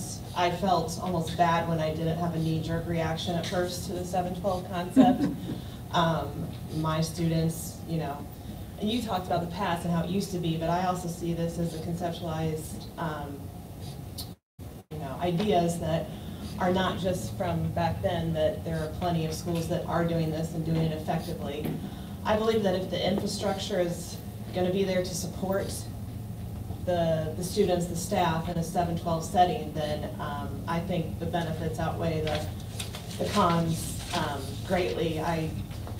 You know, we talked about attendance centers, we kind of pushed that away, but this is one way I feel that, you know, we can have some equality among schools, especially at the higher grade levels. I know if we have different elementaries, we still don't have it there, but I mean, the comments have just, in my opinion, I wish they would stop now, but they won't. Churchill's better, Lombard's better.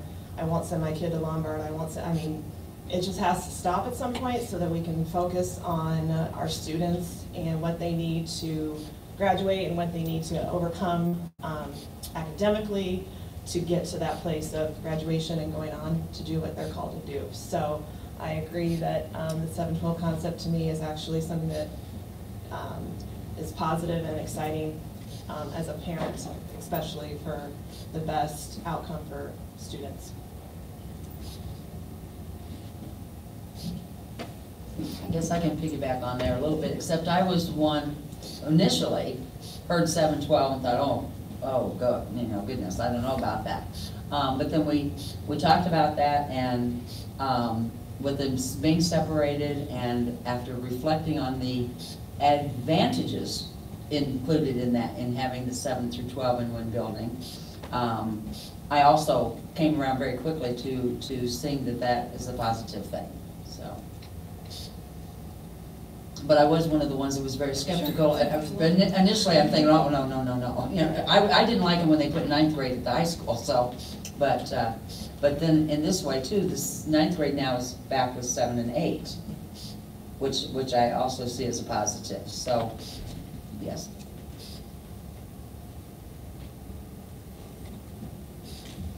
Go ahead, Lori. No, please. Yeah. I guess I'll turn the microphone on. I think that there's a lot of issues with deciding to go with the 7 through 12 or the 9-12. I can't see doing this entire building, remodel and not improving our high school. We need, as you go through the high school, there hasn't been any changes, and I think you addressed it at the last community meeting, that if we don't make changes now, we're not gonna make changes for another 20 years or more, because we don't, there's only so much money to do it. One of my concerns when I watch the enrollment reports every month is looking at the drop from 9th, 10th to graduation. And we're losing a lot of kids the freshman year. And I've talked to you about this, and this is one of the things that you brought back and saying, well, this is an opportunity to reach those kids in 7th grade.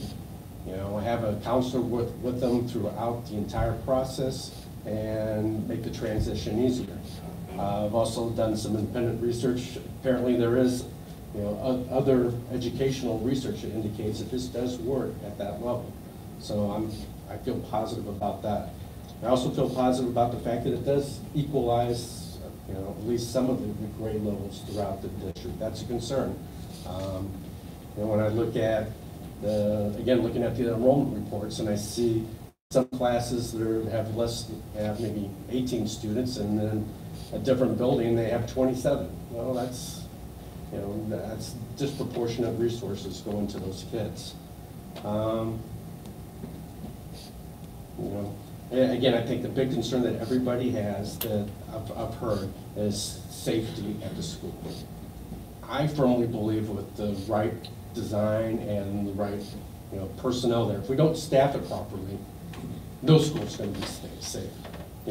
And if we design it properly, that will facilitate that, so we don't have to have an inordinate amount of resource officers there to ensure everybody's safety. I'm also a little bit excited about the prospects of what additional opportunities could be there for a kid that's at a 7 to 12 school. I know we've had conversations about having a junior high marching band, a 7th, 8th grade marching band. That'd be so easy to do if it was right there. Or maybe having a 7th grade Spanish program that they can take from 7th grade all the way through high school. That makes me lean more towards the 7-12 concept. And I believe that that's probably the first, as we make all these decisions, I think the first decision we need to decide is, are we going to stick with the traditional 9-12 high school model, or are we going to go to a 7-12? And then we can make some of the other decisions later, such as whether or not to bring the administrative offices there. Right. I think that's, okay, that's entirely different than the students. But personally, I kind of like the idea of bringing the administrators there, because that's more bodies to make sure everybody's safe and secure in the building. And you also get to see the kids every day. Yep. I don't know. I could probably go on. Well, I have a couple comments, and I made it at the last community forum, and I want to make sure I say it again on the record that I understand people's concerns about a 7-12 complex, and in their mind's eye, they're thinking about 7th graders and 12th graders intermingling constantly, and we would do everything we could to make sure that didn't happen. But what I said at the last meeting was, we just let kids run around at football games, and they're all ages all over the place, and that seems to work out fine, and that's not as organized as school. So, this is not something we would take lightly. We know that this is something that would be a huge diversion from our current state of affairs. My main concern with any of these plans, and I'll be very frank, is one, and I know Vicki and Maury have set it off, and everybody has, but they've been the most vocal to me about it, of making sure we don't over-close buildings. We have to make sure that we have, we don't want to get in a position where we close a building and then 3 years later, oh, we got to open one up. We don't want to do that. And also, the other main thing that I really, in my mind's eye, we have to, and Rod, you just said it, whatever we do now, we're going to do for 30 years, because there is no other opportunity to do anything major. There's always opportunities to paint a wall. But this is our last best chance for 30 years to do whatever we're going to do. So we just have to, if we feel strongly about 9-12, then that's what we're doing. If we feel strongly about 7-12, that's what we're doing. We have to know that this is what we're doing for the next 30 years, just because our bonding authority is taking it to a place where we're not gonna have the ability to do any wholesale changes after this. So it's obviously a lot of weight to put on 7 people to make this change for, 3 decades of this county, but, and part of Warren County. But, we have to get 2 of you. If somebody can find a way, and I don't want to make this sound like I'm only interested in the 7-12, I'm not, but if somebody can find a way to get a lot of resources to fix up the high school structure without going 7-12, I'm all ears, but I just don't know what it is. I just don't. And Jeff, you can, I'm not going to say I know everything, but I do have a doctorate in this thing. I do have a chief school business official's license. I have been doing it for 20 years, so I think I understand the problem. And I just don't know how else we're going to marshal that many dollars to that facility to fix it up. And there's really no other place to put our high school students. We don't have that kind of money. We just don't. I wanted to make 2 points about the original option 1, which was to leave everything the way it is. If we were to, I just want to repeat this, for, this audience may know it, but just to repeat it for everyone, that if we were to leave everything as it is and just do the health, life, safety, you would walk into all of our current buildings and many would be underutilized. They would have student populations that would vary in a classroom. As Rod said, there might be 27 in one building and 13 in the other building. Of course, the boundaries. we would, well, that was going to be the second point. Boundaries are going to change regardless, because more frequently. Yes, and more frequently. But everything would stay the same. When you walk into the buildings that currently do not have any air conditioning would still not have any air conditioning, and you really would not see any difference aesthetically in the makeup or aesthetically in the buildings. And then the other thing was, people were concerned about boundaries. The boundaries are going to have to change anyway because of that imbalance throughout the schools. We only have two classes in each grade at Gale School at this point in time, where we have 3. Well, we've always had 3 before, so that's how much in that particular area, boundary area, has changed over the years. So changes are going to be made regardless. Boundaries are going to change regardless, and nobody likes it when boundaries change. But as Maury said, doing this would be less frequent. We would have to make it. And also, as an aside too, it's not just air conditioning. So Mandy, I'm going to put you on the spot. Yep. Tell everybody where your room is. 220 on the 2nd floor, facing the south. Yeah. Okay. How many outlets are in your room? 5. So you have 3 more than Craig Hillier does a floor below you, who still has a slate chalkboard, and he has 2 outlets. Slate's cool. Well, it is cool, I'll give you that. It's retro. The mastic's probably asbestos, but, that's a whole other thing. But, I mean, it's not just air conditioning.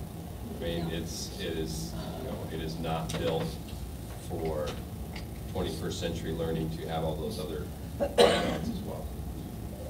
I can go back to something I mentioned 3 months ago, and that's the plaque downtown that talks about next to City Hall, that the Galesburg High School building that burned down in 1959 was built in 1905. Yes, and burned down in 1950. It was vacated and then burned down in 1959. We used that building for 54 years as a high school. We're currently in their current building now at 59 years, and there are rooms in that building that have never been touched except with a paintbrush. I believe the only way we're ever going to have the resources to change those rooms that have not been touched in 59 years is to move to the 712 campus, because we're allowed to put enough resources into that area to make it a better place for all those grades, especially those grades that have, or whoever ends up using them, the rooms have not been used in renovated in 3 generations. And that's not fair for us to sit here and spend $40 million and not make a change for the future, a significant change for the future. I do feel compelled to make one more comment. Well, somebody from Leggett, if it isn't Jeff, and Jennifer are going down to Springfield on Thursday. As I said in both community fora last week, we are relying on statute for the plan that we are currently operating under. There is statute that supports what we're doing, but you have to get your specific plan approved, okay? So to be very transparent with everyone, our specific plans have not been approved, or concepts, have not been approved by the state. Now, they're going down Thursday to get that approval. But we felt we needed to go forward with all the concepts first, because if the state makes the decision, then I don't think they will, but if the state makes the decision that no, you can't do it, the decision's kind of made for us, we're gonna have to just do the minimum. We don't want to do that, and we didn't want to wait on the state's decision because we didn't know what that timeline looked like to sit there and wait for the state to do it before we started having community meetings. So for anybody out there that says, why did you go through the trouble of all this, you don't even have okay from the state? We did not want to rely on the state's timeline to dictate to us when we could start having these conversations, because we never knew when this meeting was going to be able to take place. Well, Do we know when the follows. state's timeline is? How long this will be? I'm guessing at least 4 to 6 weeks. Would that be fair to say? But I think one of the first questions they're gonna ask us on Thursday is, what are your building configurations? Because the money follows the students. So that's why it's essential if we can get some guidance so that we can tell is these architects that at least, you know, for the 712 facility, we know where the money will follow the students to that facility. And we'll have a good idea whether they feel that's going to be approvable or not. I've heard from most of the people.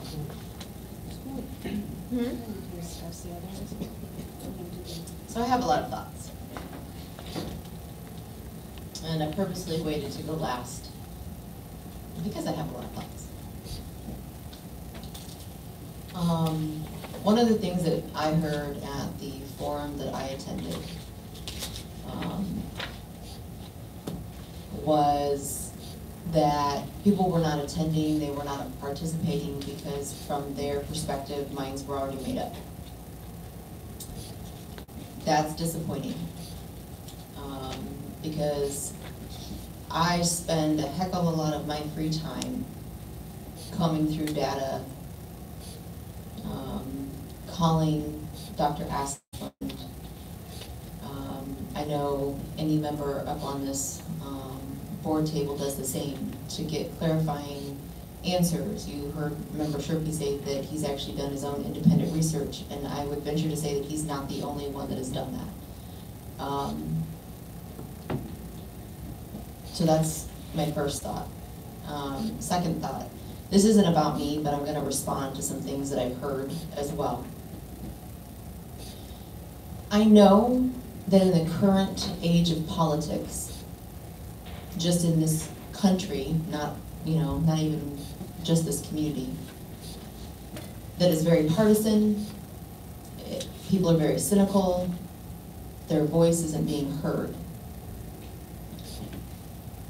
We are a democracy, which means that the 7 of us were elected by whomever decided to show up at the polls at the various times that we were elected to sit here. And that the reason we're sitting up here is because the amount of time that it takes to comb through the evidence and the data in order to help provide guidance to the district is not available to everybody in the community. I know that some people disagree with that. Some people think that if they say that they are against an idea, that the 7 of us should listen to that and that is where we should go. But we're not just elected for one individual. We're elected to represent this entire community. We have a responsibility fiscally to this community and to make sure that this district is viable. if I'm not mistaken, we're the third largest employer or the fourth largest employer for the community right now, behind the hospitals and railroad. Am I wrong? I thought we were ahead of the hospitals, so I thought we were second. Okay. We just saw the report, 38 million. So if we do not make the decisions necessary to keep this district viable, it impacts hundreds of people.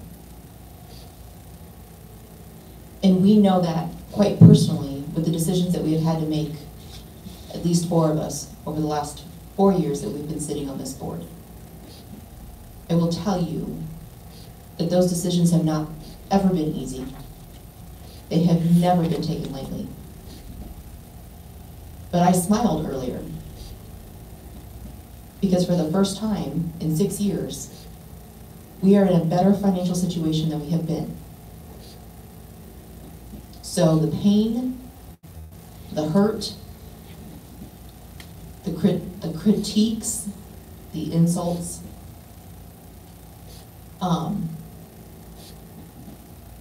while going through it, it was difficult. I can say that we are a better district on the other side of that. And we're now in a position to be able to think about where we can take this district in a positive manner. And if we make these, again, hard decisions, what growing opportunities do we have to be able to provide the students of this district?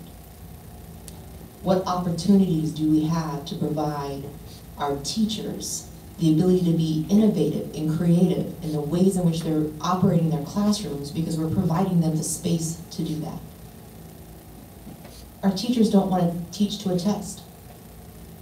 Our teachers want to be in the room and watching those brains light up. And if we can create that space to do it with the decisions that we're making right here, I think that's what we're being called to do. And so again, I'll say, these decisions are not being made lightly. And contrary to some opinions out there, we actually do know what we're doing because we've talked to teachers, we've talked to students, we've talked to administrators. So I'll step back off my soapbox again. I have been a fan of the 712 complex since it first got brought up for a lot of the reasons that have already been stated. My biggest concerns along with community is making sure that we provide safety and measures to make sure that we're creating those boundaries because mindsets and behavior are different between 7th graders and 12th graders. I would also say one of my other concerns is just our activities in general. When we lose space, how are we managing that for our co-curriculars? And that's not just our athletics, but how are we structuring our fine arts program? How are we structuring all of the different clubs and organizations that our students are able to be a part of now? And so if we move in that direction, I just want us to have some very intentional conversations about how we can keep that a positive experience for as many students as we can, because I don't want to lose those opportunities for our students regardless of what their interests are. We do not have anything on our agenda to vote on. This is a discussion. How do board members feel at this point if on next month's agenda we have the options up to vote?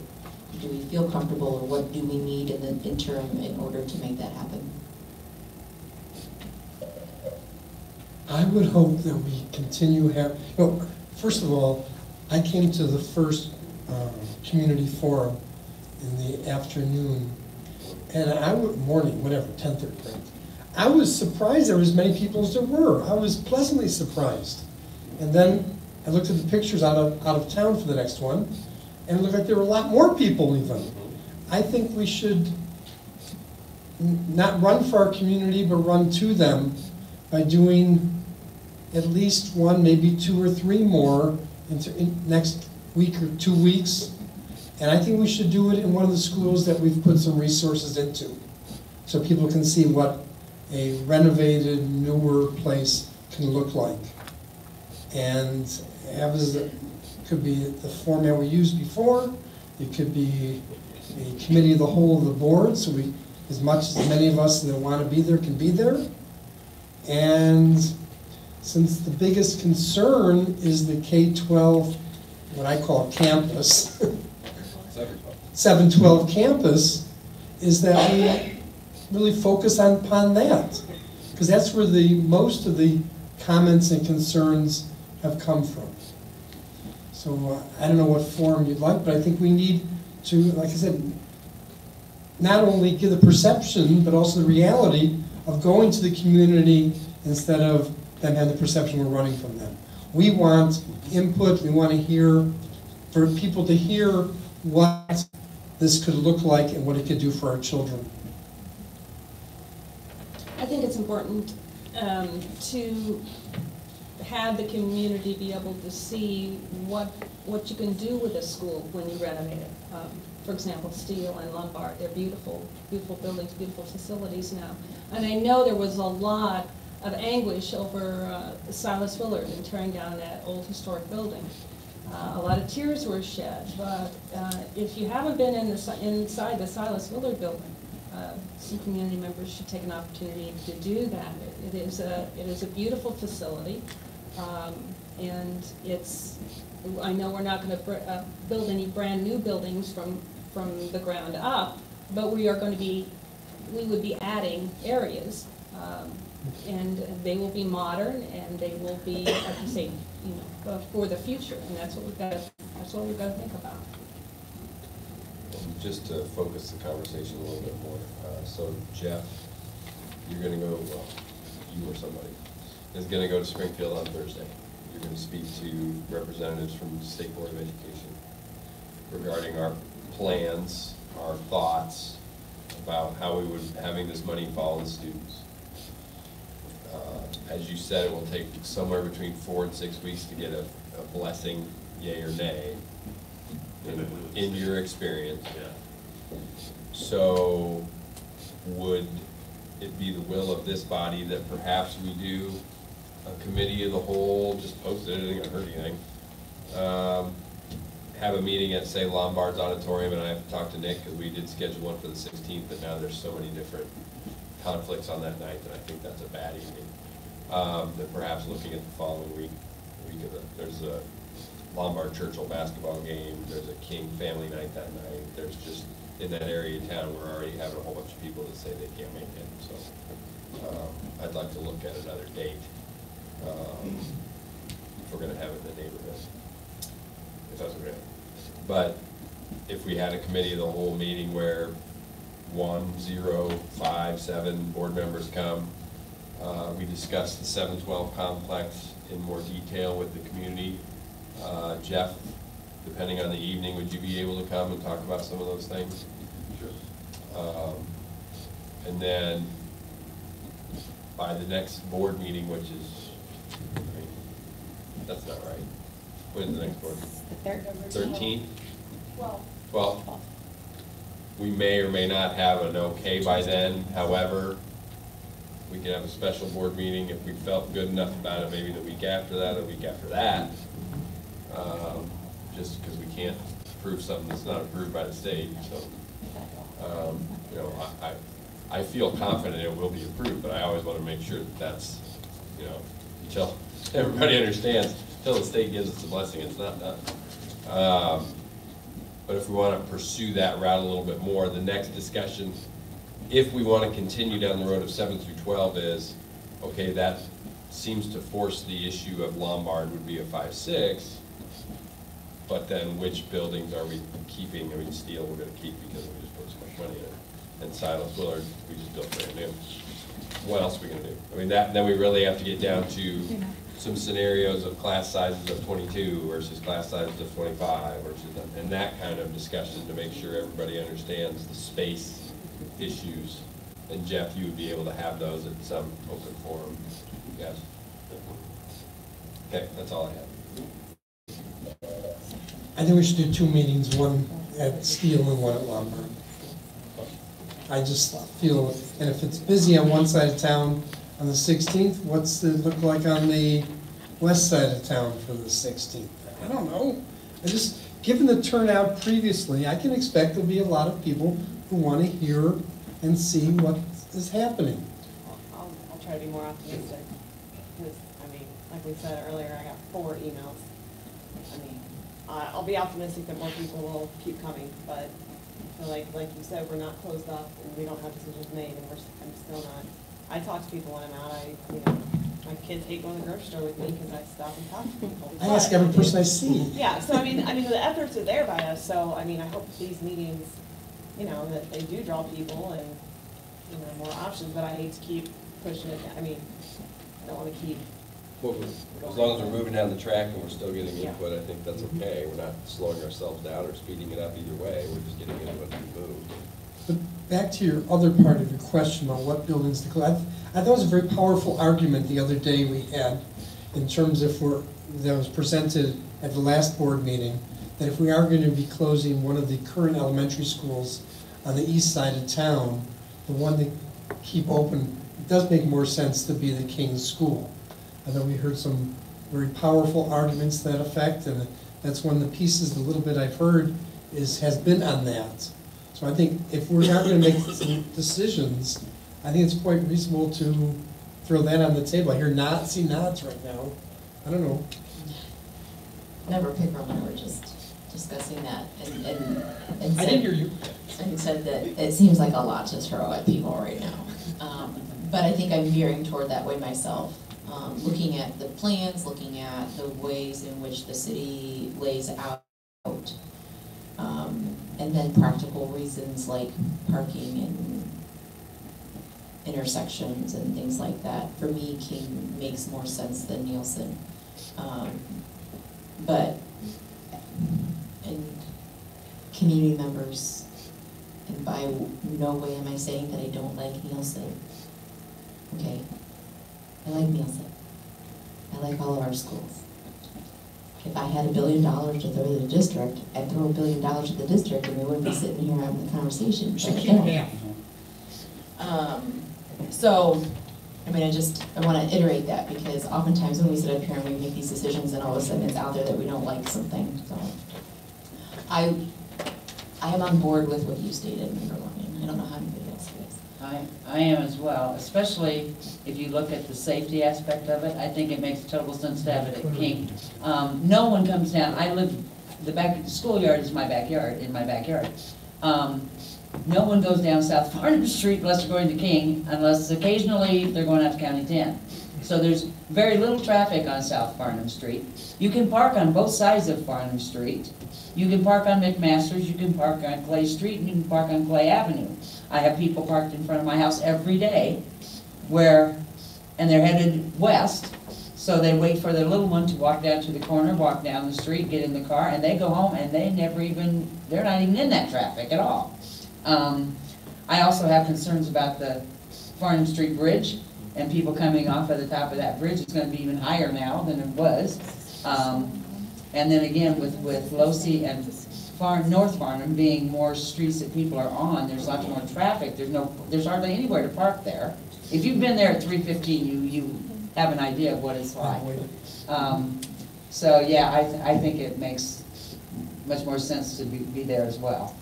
And after that comment was put out there at the first community forum, I sat in the office and looked, and I know this is obvious to everybody, but it's much more symmetrical if you have King instead of Nielsen, because the distance between King and Silas and Steele is like a triangle. Yeah. And whereas if you have it at Nielsen, it's skewed and there's not much distance between. Yeah, but it's just a scalene triangle. That's right, I took geometry. But it's from Euclid, I thought. Well, yeah, he was pretty smart. Pythagoras Lauri too, but there's not much distance between Nielsen and Silas, and it's just those neighborhoods get a little bit more convoluted. So you wanted clarity. I think you got clarity on that part. Okay. Thank you. Okay. I Paper, was just gonna say, any other comments? okay. Paper was passed to me about the possibility of a different configuration.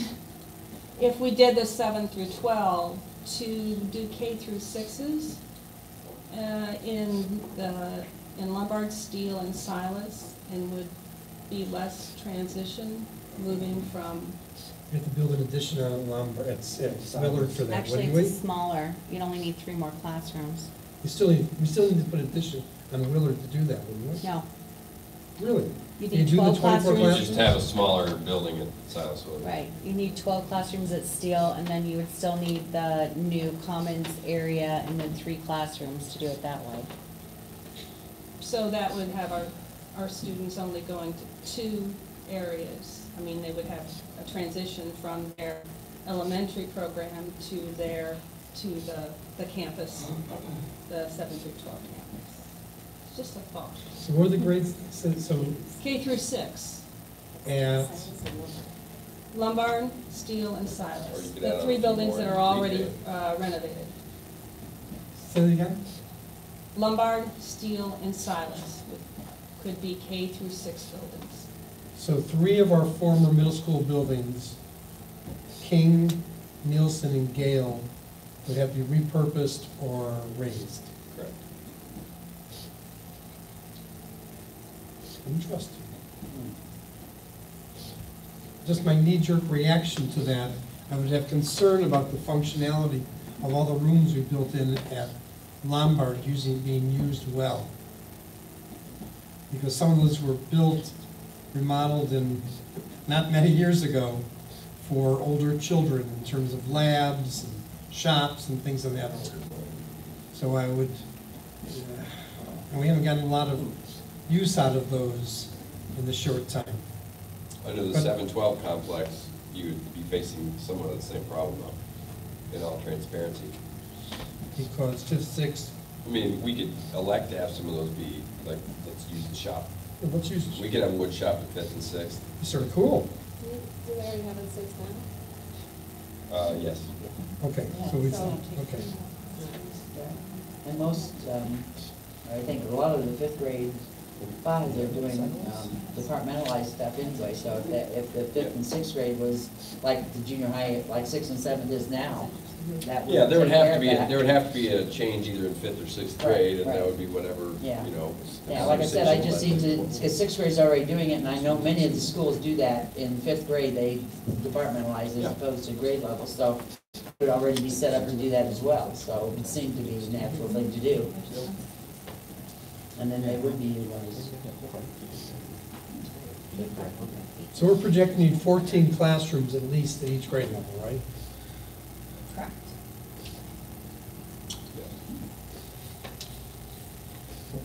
All of a sudden, my stomach has a lot of knots. Sorry. Was it And K I or think no? Steele is, well, we have Mrs. Sherpy here. You're starting departmentalize in 4th grade? Yes. So, yeah, they're starting all the way in 4th grade. That's like, well, that's closing more buildings.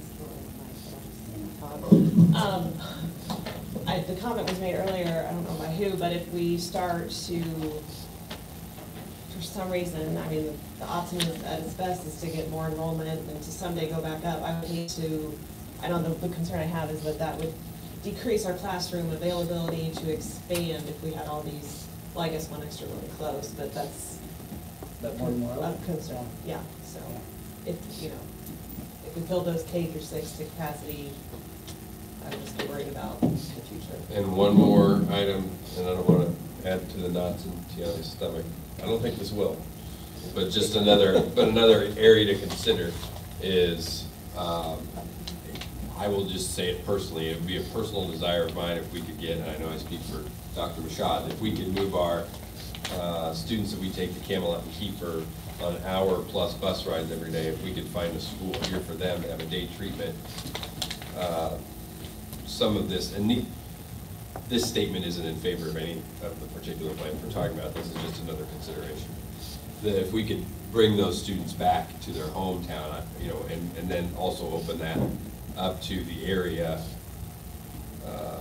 districts, you know, the other Monmouth, Roseville, United, Knoxville, so on and so forth. And we could have an opportunity to be able to be a site for those schools as well. That would be a community service for those kids. It would be a savings for the district because we're spending a lot of money per child.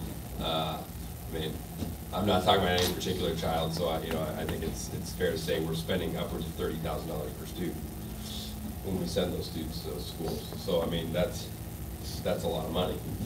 And you know, if we could keep those students here and not have them time lost on a bus every day back and forth, that's a benefit.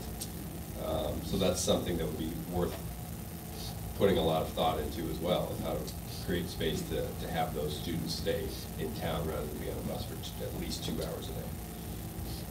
By repurposing one of our vacated buildings or by adding on? Or? No, well, yes or yes. In my mind, it was repurposing one of our vacated buildings, but that doesn't mean that's what it has to be. It was much more popular in the community and the students in their segregated setting. Yeah. Well, I saw one fan of that in the crowd. There's some nodding and smiling. I didn't really add to the nods, I just have a lot of questions now. Understand. And are we like throwing, like, we've got these options and we've narrowed them down and now we're like, boom, hey, here's something else for you to yell at us about. How are we, okay, so with that last idea, Well, I want to say too, I think this proves we didn't have a predetermined plan in mind. So, I mean, we just have thoughts, like we can stream it one way or the other. how Stream of consciousness. are the other board members even interested in seeing numbers for that idea that was thrown out? Yes. No.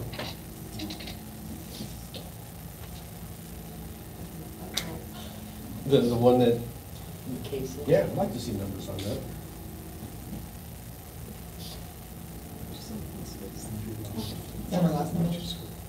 In terms of numbers, you mean the number of classrooms that we would need, or? Cost, how it Like, shifts around. How does that shift costs around with that? You See, looked I at just- that This today. Lombard's elementary school, and we have this beautiful theater there. And I can't see it being used nearly as well as an elementary school. Really? No, plus we have these disparate, once again, we have this disparate programming would be available at one of our elementary schools. For example, Lombard would have a full auditorium for plays, and Steele wouldn't. One thing we need to try to do is, and you've spoken to this, is be assured that when we come up with a plan, we could be assure the community that the types of services we're offering in one school are very similar to ones that will be available in another school. And I would assume that the Lombard offering would be much richer because of the programming that can take place there. It's just a thought. I haven't fleshed it out. Just Good point.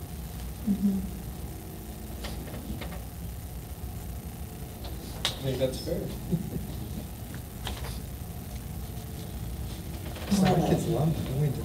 Okay, so, so if we're looking at 712, we have one option of 5-6 Lombard. We have closing of Nielsen. Should we also look at not closing of Nielsen and not closing Gale, or not closing King? I mean, just because of this, or at least to see what the number of students, if you have a class size of 23, I mean, I just want to make sure that we have all of these thoughts fleshed out, right? If the state, as I told you at the beginning, one of my big concerns is over closing buildings. And I know Jen doesn't share my concern, but that's good that we disagree sometimes. He gets to make the final decision. Not this time. People do, that's right. But I just want to make sure that we've done all our due diligence, that we don't just get so single-minded on, we're gonna have 3 grade schools, and then we find out, you know what, it would've made more sense to have 4. I mean, I don't think it's that much more work, because we've already done the dollar, the square foot per child calculations and all that, so I just think it would be worth the time to be able to show you keeping both of them open versus one of them. I mean, I just think.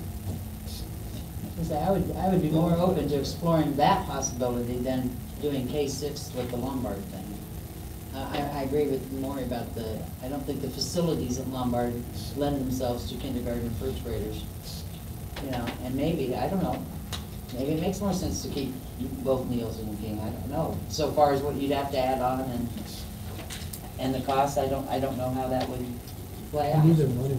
I don't think we would, but I think we have to look at projections of class sizes dropping by a student or two to see if we have 24 in a class size.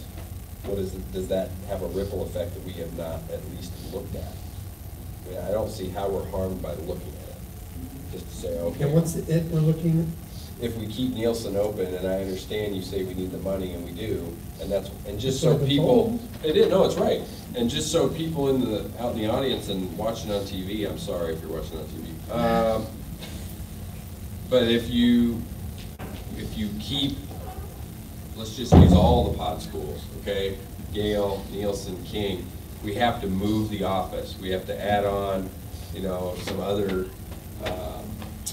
common spaces. That's extra fee, that's extra money, because we can't just keep the building, well, we can, but it wouldn't be a good idea, to keep the buildings as they are. It's not a good idea for safety to have a student or somebody just be able to open the door, walk in, and gain general access to the building. Steel, we made the alterations, you go through a man trap. Silos was built that way. Controlled access. Yes, Captain Semantics, I understand, but, Man trap. Or person trap, how's that? But we just want to make sure that people understand why there would be more costs and what those would look like, so.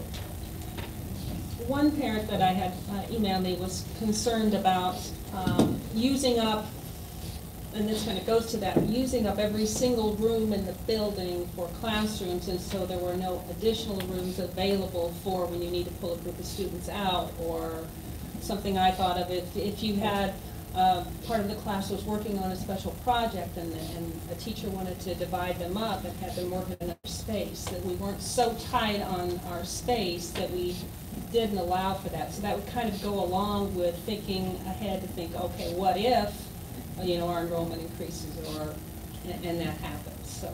Well, these proposals call for an addition on steel, correct? Yes. And an addition on what other elementary school we retain. Yes. If there are 3 elementary schools, correct? Yes. Correct. And there's 10% built into those projections, correct? Correct. So there's some. there's some. It's not fluff. It's square feet. And there were common spaces in those elementary options as well that would allow for like collaborative workspaces and things like that. Yeah, right, we can't But fill we need everyone. don't we need to close some buildings to get the money to be able to? Right. Yes. Right. So That's how to that's go gonna to impact all keeping that. them all open, that doesn't make sense to me because we're right back. It won't work if the dollars won't work. The dollars won't work, right? If we can get the dollars to follow the students, we need students to move. Will the dollars work with keeping one additional elementary open? Not much of one. I think you need to close the ones that are 3.69 each, to get to the 10.8 to make it work. And Nielsen was a 3.6. Well, see there, we looked at it and, So we, Okay, so there we go. at least we did it. Well, no, I mean, it's better to have the conversation now. The roof and all, if we're making 16. That's true. Yeah. Good point. Funds for that. Or to go to the roast on menu. Roast up that big enough. We need board officers. Okay. So in an effort to bring this back, because it's 9 o'clock and we still have The rest of it shouldn't take too long, but yes. Some other things to discuss. Oh my God. I've heard a request for 2 more meetings, Just for me, no one else. No, I think that's a good idea. and I was just getting ready to say, are people on board with that? Do we have members of the board here that would be able to attend those? Allison, can you put out like a doodle or something so the board can respond to it to see what dates would work best for them over the next 2 weeks? One concern that was brought up is that for some reason, some parents haven't received the survey. My understanding of that went through Skyward, and we double checked. So they might not have received it if their information is not updated in Skyward. Correct. And did we have opportunities for paper copies somewhere? No, what we did was we put the QR code in public places so that hopefully they would be able to, they could, one, access it at a public spot where they could do it online. Our concern with the paper copies was how much paper are we gonna waste or not returning it, and then all making sure it was on the same format. So originally we had thought about putting paper out and we decided against it. We felt like we'd put enough of them in places where they would have access to a computer at that location, so that they could do it even if they didn't have internet access at home or whatever, they could still do the survey in those places. So we put them out in 25 different locations, 25 different locations. Did we publish the locations anywhere? That I don't know. I don't think we did. I found one at the post office. I never did a QR code before. Look at you moving with the times. Okay. I would encourage community members to still email us. Look for information about additional forums to share your thoughts.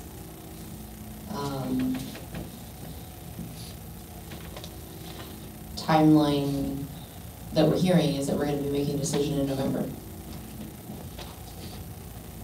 Possibly. Well, I'm just getting ready to say, ideally. I'm not a fan of kicking things down the road. Especially when the price goes up 3% a year. Well, that and, you know, speaking from experience of having to deal with all the cans that were kicked down the road, I don't want to do that to other boards. I was elected for a reason, and if I have to make a hard decision, I'll make a hard decision. So. Well, and I really appreciate that. I don't think it's fair to a new board member, whether it's 1, 2, 4, or however many it is, to say, welcome to the board, we need you to vote on a $53 million project. I mean, that's gonna, I wouldn't feel good doing that, so that's gonna necessarily delay it again. Okay. Just cancel the board election. Putin does that, I think. Okay. Do you feel like you have enough direction? I do, yeah. So I feel like, we're gonna, they're going to Springfield on Thursday. We'll start that clock. We'll continue moving down the road of getting a couple more feedback sessions in. We'll post those meetings so as many board members that want to come can. Try to make sure we have an architect there to answer all the questions, rather than me going, oh. You know, we'll be planning to post some discernible action at the November meeting unless the timeline does not lend itself to that, and then we'll have to have a special meeting to do it later in the month. All right. You're all nodding your heads to that? Okay. I really thank you very much for the conversation. Okay, moving on to our next item, the enrollment report. Are there any questions about this month's enrollment report? It's one question, one last question today. Maybe somewhere on this, we can just have a column that lists the change from the 6-day enrollment. Yeah, we can do that. Yeah, it'd be pretty easy. I think everyone, it's like going back, see how are we changed since the beginning of the year. It'll say that instead of looking at every building thing. And I just want to point out that part of this discussion is about the inequities for class size across the district. There are 4 classes in the district at the 5th grade level that have 27 students. 4 classes that have 20 students in the district, 1 with 21, 2 with 24, 1 with 25. So the difference between 27 and 20 is a big difference. And if we could flatten that out, because the average comes at 23.4, so unless your child's a 0.4 child, that'd be pretty nice. Anything else? I think I did. Okay. Moving on to the next area, focus area number 3, responding to the changing needs of our community. First on this agenda is for us to consider approval of the special education behavioral intervention guidelines. Do I have a motion? So moved. Second. Okay. Questions? Feedback? No changes are recommended from last one. No, right, there were no changes recommended, and it looked very well written, very thorough. No? Okay.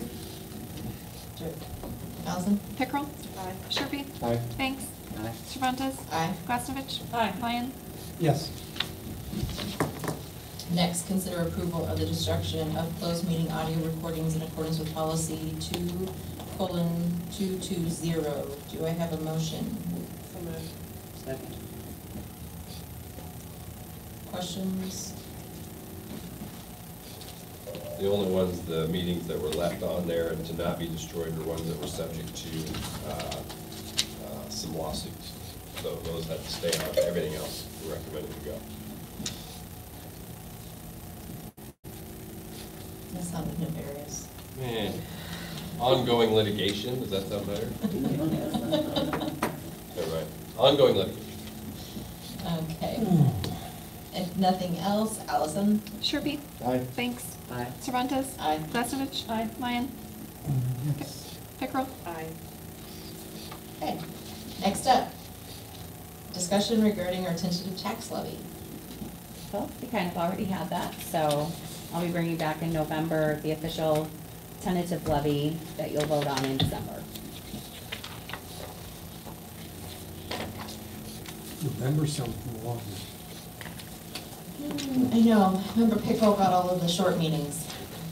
I think it's leadership. Thank you, Member Lyon. Well, you all have an opportunity for that to change in April. Okay. Sorry. All right, next up, the EBF presentation. I'm going to assume that means evidence-based funding You are presentation. correct. Yeah, it took me a Member while. Ham, I mean, Mrs. Ham.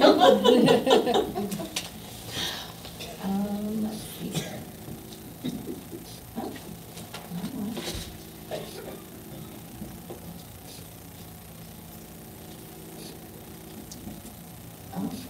Oh, okay, how did you make this bigger? Oh. Okay, so tonight I'm going to just be reviewing for the board and for the audience our EBM calculations, our evidence-based model calculations for the district. I have these broken down by individual schools, and the budget committee will be meeting sometime in the next few weeks to look at those individual schools so that then they can come back with some recommendations about how we may be able to, for the 1920 school year, better align our staffing patterns with the evidence-based model. So this is just data tonight. This is just information, and I have a couple different things to show you. This evidence-based calculation form, and I'm going to pull this back here, is based on 27 factors.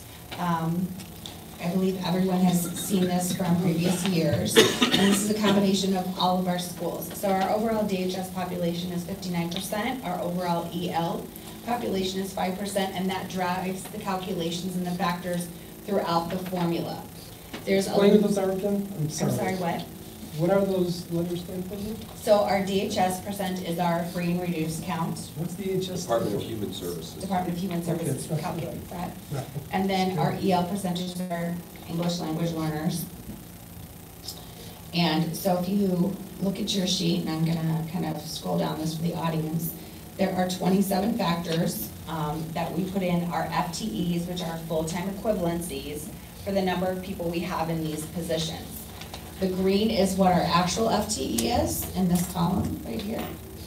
And then the red or the white, depending on if we are staffed properly, or if we're understaffed, or if we're overstaffed, will reflect in the gap analysis on the right-hand side.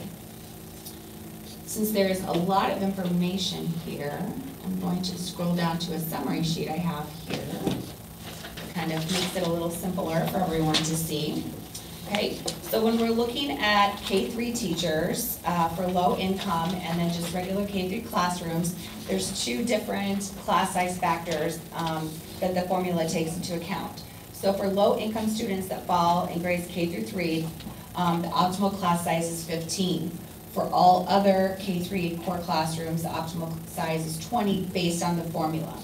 So if you take a look at the first two numbers right here, you'll see that we have 51 FTEs in K-3, and the formula is saying that we're understaffed by 24 based on those optimal numbers of 15 and 20, depending on if it's a low-income predominant classroom or not. In grades 4 through 8, same factors. A low-income classroom has an optimal size of 20, and a regular 4A classroom has an optimal size of 25. So if you look at the gap analysis between those, where it's almost 41 teachers understaffed, if you look at it from those perspectives.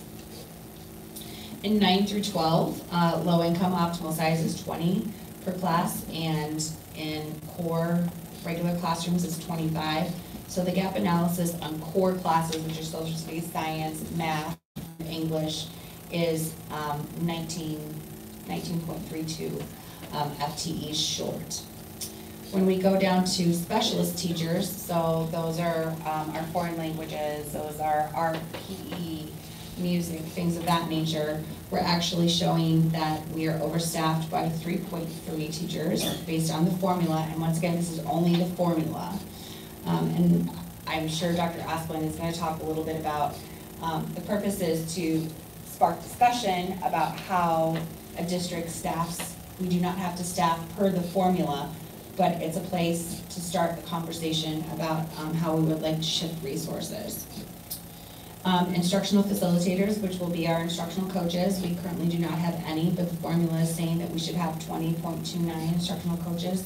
For a district our size, the board went and approved the job description for potentially hiring 10, so we would be halfway to that goal of 20.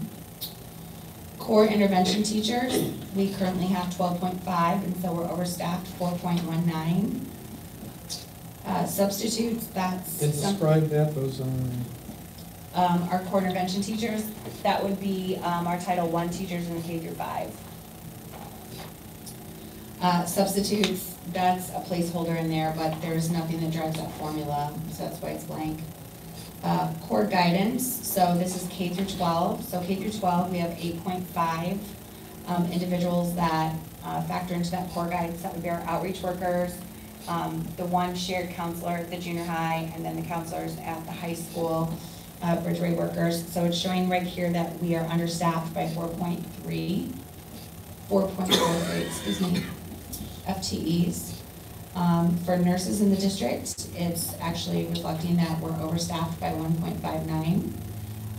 For librarians, it's showing that we're understaffed by 16.74. That's a lot of librarians. I don't know where anyone's going to find That's supervisory. Oh, supervisory aides. I'm sorry. I was going to say supervisory aides. The supervisory aides that we have in this definition are both at the high school. So this is for K-12. Librarians, sorry, 6.13 is showing that we are short on FTEs for the district. The library media aides are showing, I'm sorry, the librarians were 6.31 and we're short 6.53 for library aides, according to the formula. Principals, it's showing that we're overstaffed 0.69. For assistant principals, it's showing we're understaffed by 1.31. You can swap those out, obviously. And then for school site staff, it's showing that we're overstaffed by 13.26. So that includes secretaries, that includes ancillary services that we provide to the individual buildings. There were FTEs that were built in for each building, since some of the things in the descriptor that traditionally would fall within the buildings actually falls within central office here. For instance, like SIS coordination, activity accounts, things of that nature. So we built in one FTE in each school to account for those things. When you get down to 21.A and below, we're looking at intervention services. So these are our regular education instructional aids that we have primarily in K through 5. District-wide, we're showing 27.08 FTEs, and it's saying that we're overstaffed by 8.14. For interventionist services for ELs, we do not have any paraprofessionals that specifically serve EL students. So it's showing that we're understaffed 1.12 district-wide. It says we have half a person. Correct. Actually, that half a person here and that half a person here is Mr. Pratt's. So he's split between intervention EL and pupil support EL. Okay. And that's for the entire district. And these are just, they're not teaching positions, these are just support positions. Then pupil support for poverty, we only have one, and that's a split FTE. That would be Ms. Gugliotta's position, so 0.5 on that, and then a 0.5 on Mrs. Boyd's position. And the other part of their FTE is included in extended day, which is down here, because they split their time through pupil supports for poverty during the day, and then they also do our after-school tutoring and 21st Century Grant Program after school.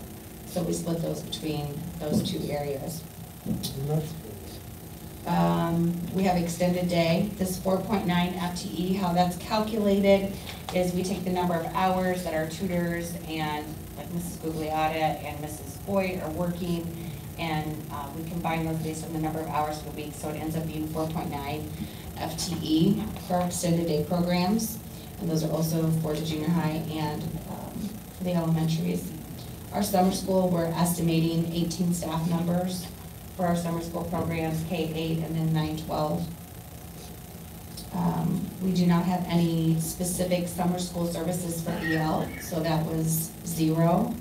We have 11 EL teachers, and it's showing that we're overstaffed by 8.97.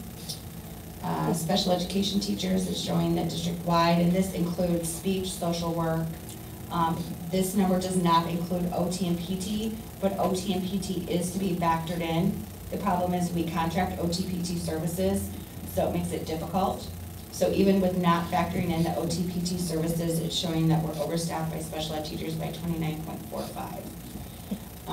Psychologists, I have in here that we are staffed presently at levels. That's slightly deceptive because we are using presence learning, so we are able to meet our needs, although it's not an ideal method of meeting those needs. So ideally, it would be lovely if we could find 3 more psychologists that dropped out of the sky, but I'm not sure that's really anything that's going to be feasible in coming years.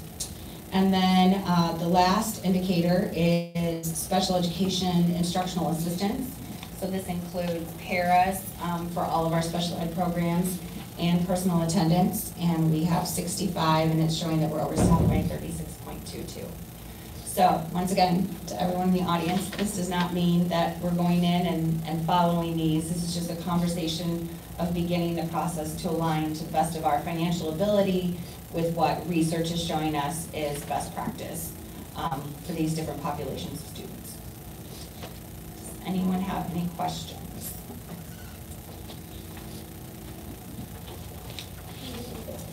The top part interests me because the class sizes that go along with our previous discussion. If we're saying that some of these EBM issues affect funding at some point, correct? No. So No. with the evidence-based model, at least at this point, it is local control on how you spend your evidence-based dollars.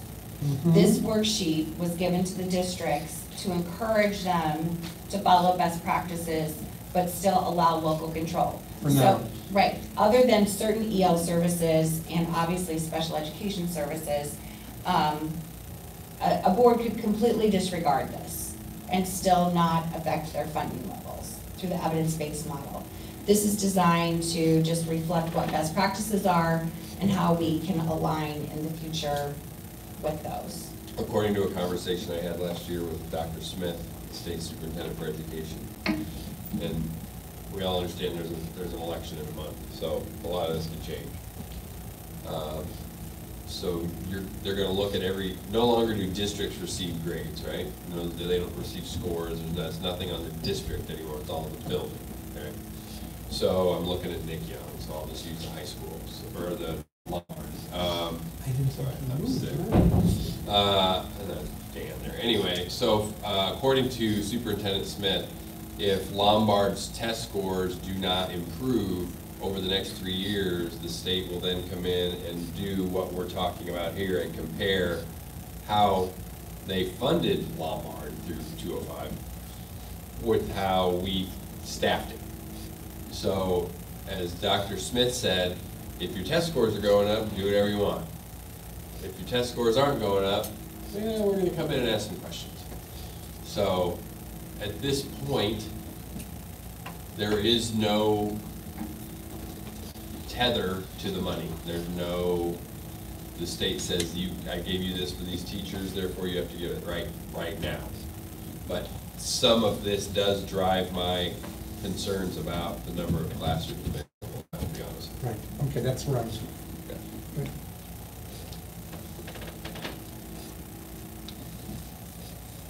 Any other questions? Other questions? How does this affect that? Well, I mean, if you look at it, we'd have to, we could do an overlay and show you all of them, but if we, and once again, I'm looking at Carrie there. Carrie, we're not talking about getting rid of special education teachers.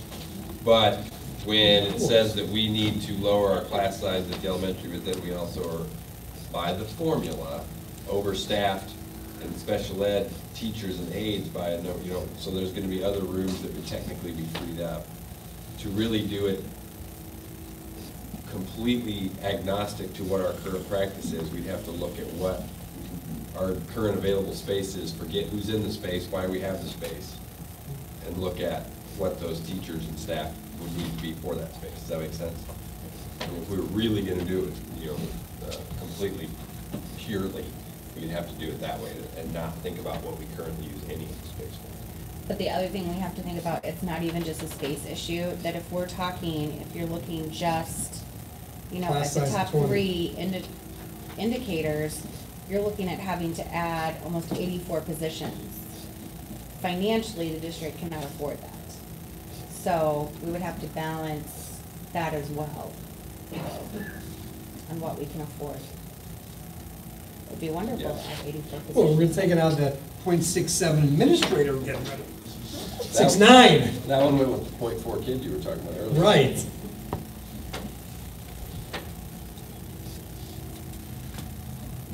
So the budget committee, Tiana and Rod, we'll need to schedule a meeting with you, Jen and myself, to go over and just try to start looking at ways we can brainstorm with migrating the staff, theoretically, at this point. Okay. It's one of our goals, so we have to show that path.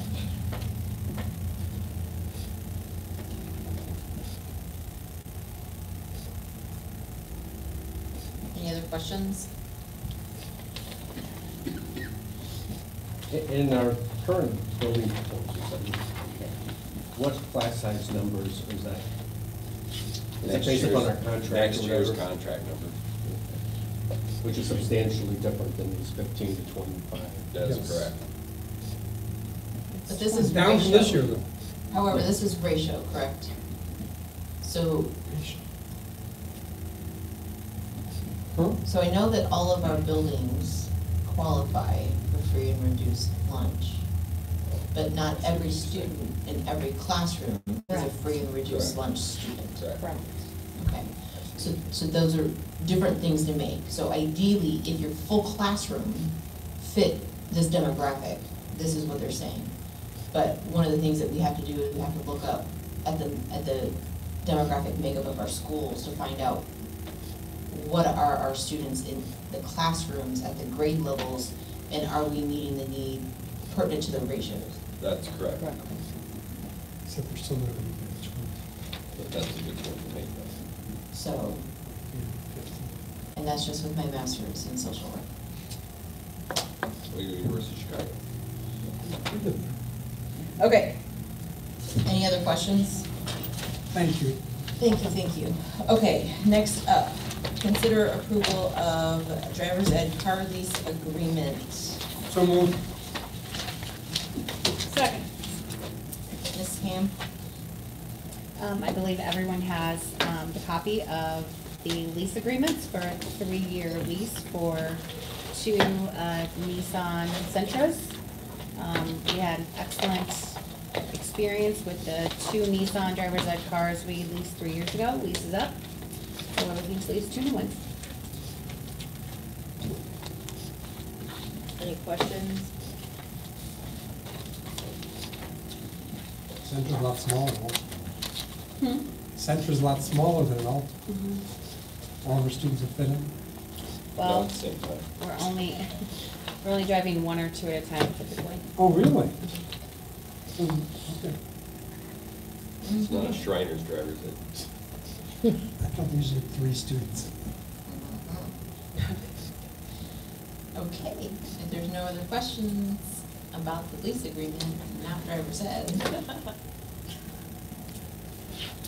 Allison? Banks. Aye. Cervantes. Aye. Glasnovich. Aye. Lyon. Yes. Pickrell. Sherpy. Okay, consider approval of our audit that we heard earlier. Do I have a motion? So moved. Second. Questions?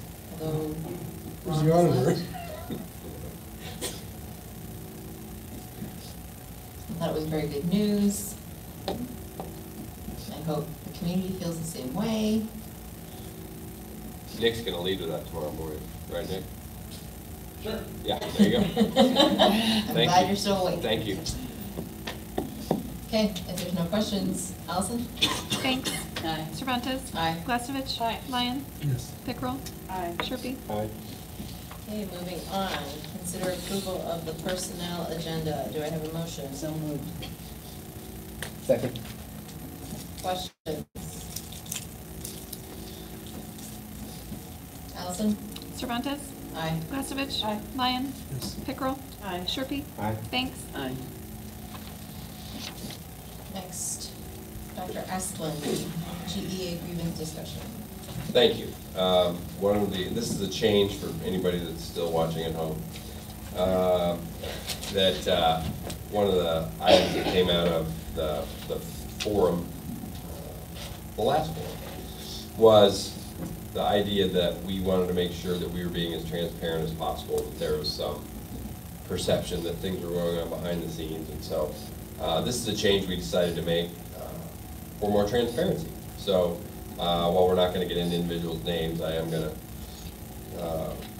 bring up any outstanding grievance within this section of the meeting, just to inform the board and the community where we are, and I'm going to do it in this way. So we're at step 2 of a grievance, which means it's bypassed the principal and it's moved on to me. And the grievance is regarding Article 8 of the collective bargaining agreement regarding the differential schedule and the payment of differentials. And we are currently at step 2. I will render a decision within the next 15 days in accordance with the contract language. At that point, then the union can either agree with my decision or they can move to take it to step 3. So at this point in time, we are at step 2 regarding the differential payment, and as I said, I have 15 days still to render a decision. So I'm sorry, 14 days, which I will do.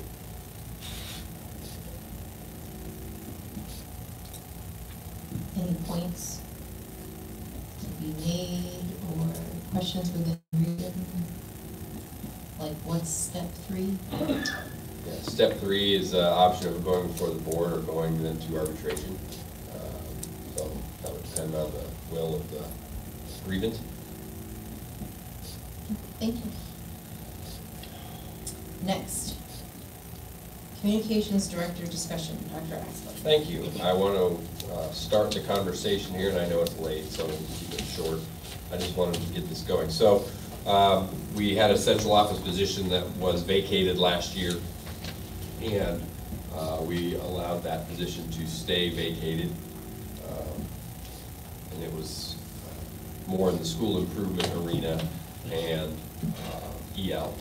We felt like we were able to cover those duties with other people that were already here. And we have some space there through budgeting for another central office position, although I don't view this person being in the central office very often. I do believe that we, and Maury, you've been the most vocal about this for as long as I've been here, that we need to do a better job of messaging what we're doing and to be more proactive. To that end, I think we would be well served to seriously consider adding a position for somebody who would be a communications director for the school district.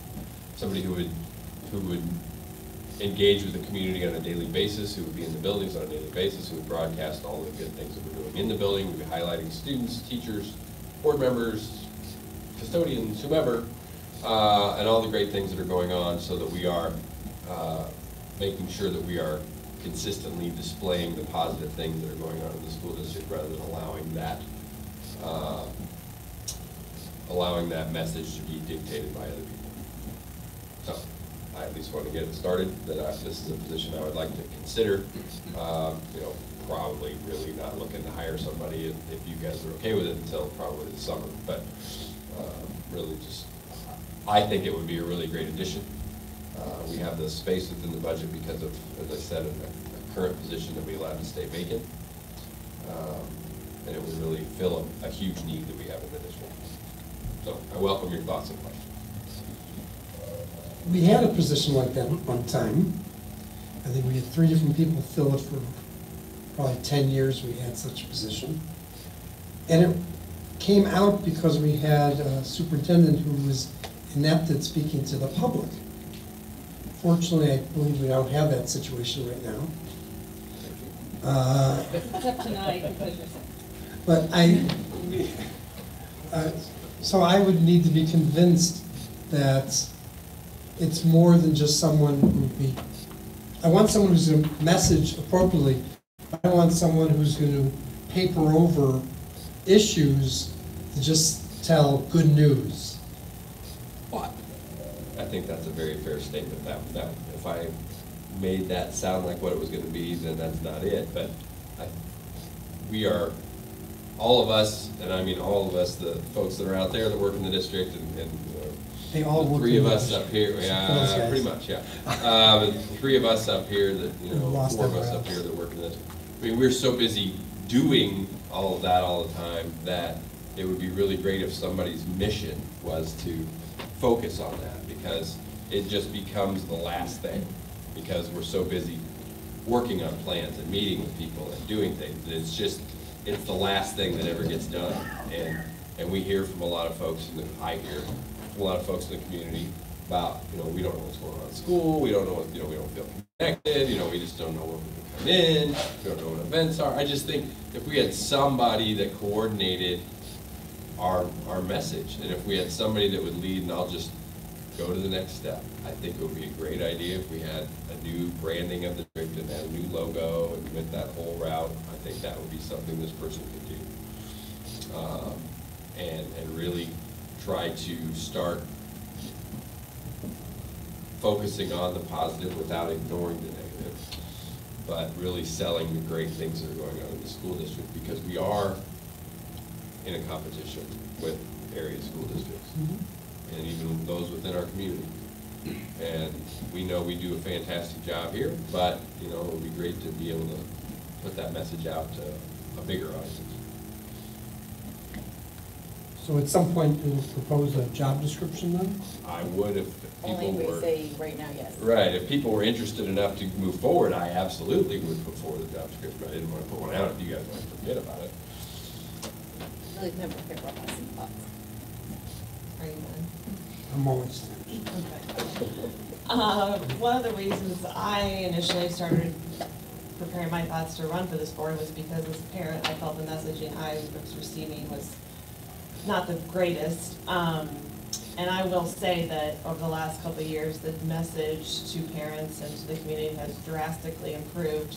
But backing off of what you said, I love the social media pages that the principals invest a lot of time in, but on the flip side, I would also like those principals to, you know, follow the direction that, you know, they went and did their studies for, what they went to school for, which is in the classrooms with the kids, or the staff as well. So I think there's a lot of great things from the curriculum to the finances. Obviously tonight we saw, a lot of people will never hear about that, so, because that will get overlooked.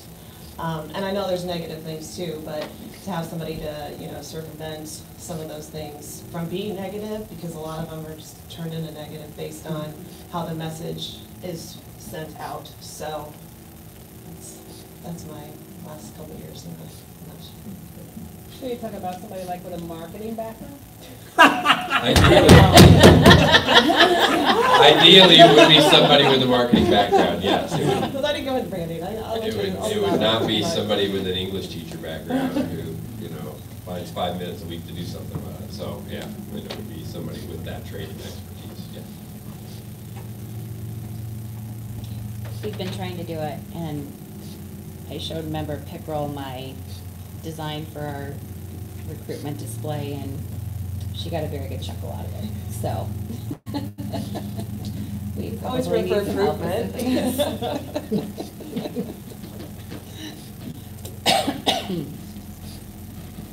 Right, so in this position, I don't think it's just feel-good stories, but I do believe, and I think Member Banks has talked about this a lot, right? There's a lot that comes to us through our building reports that we receive every month, that if you're not in that home school or you're not in that classroom, you may never know the amazing things that teachers are doing in their classrooms because it gets lost. And I think if we had some kind of central person that's coordinating all those efforts in a capacity, because, you know, Matt over there has limited hours in his day too, and when there's corrections that are needing to be made to the websites or something, oftentimes he's getting the notification. So I think that there's some merit to an extended conversation. That's all I'm asking for. I don't know how. Yeah. Well, I would, the next step would be to put together a skeleton job description and really talk about high level, these are the duties we would see them doing.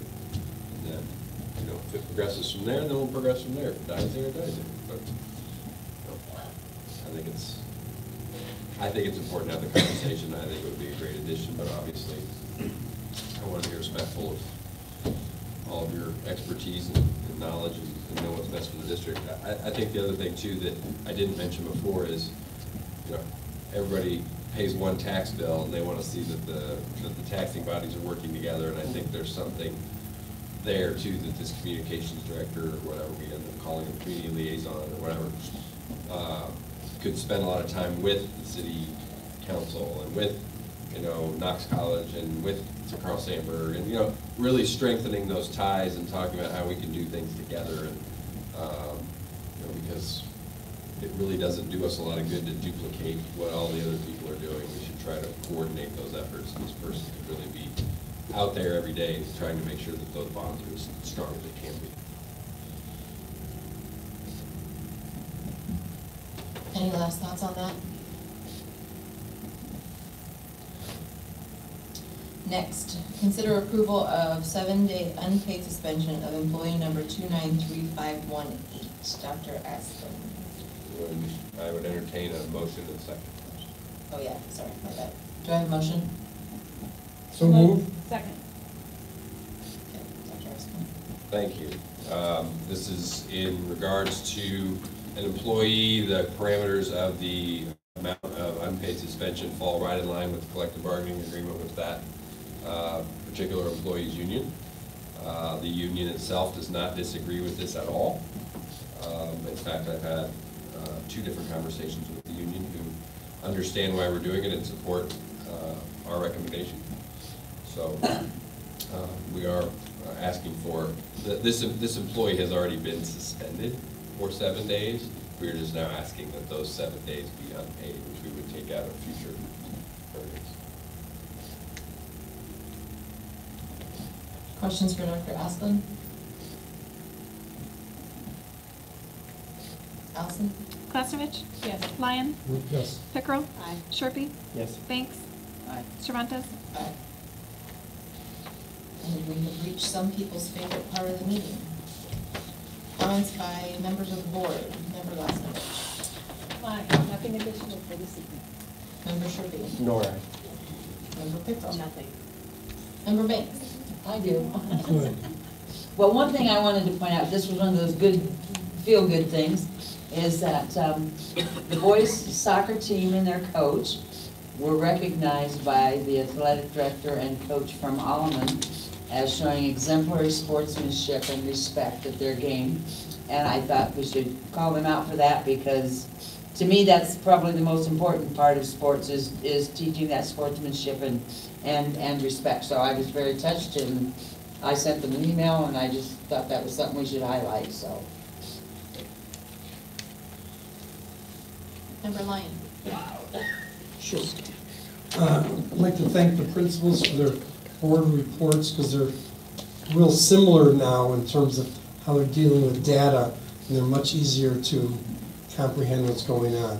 I just want to point out something that I was on the negotiating committee, and our current contract with the teachers and aides and secretaries and nurses, aides, and whomever else is in it, calls for a committee to look at the salary schedule and differentials to be set up, because we're supposed to start to work on that here in the winter, which may start tomorrow winter, who knows, but very soon.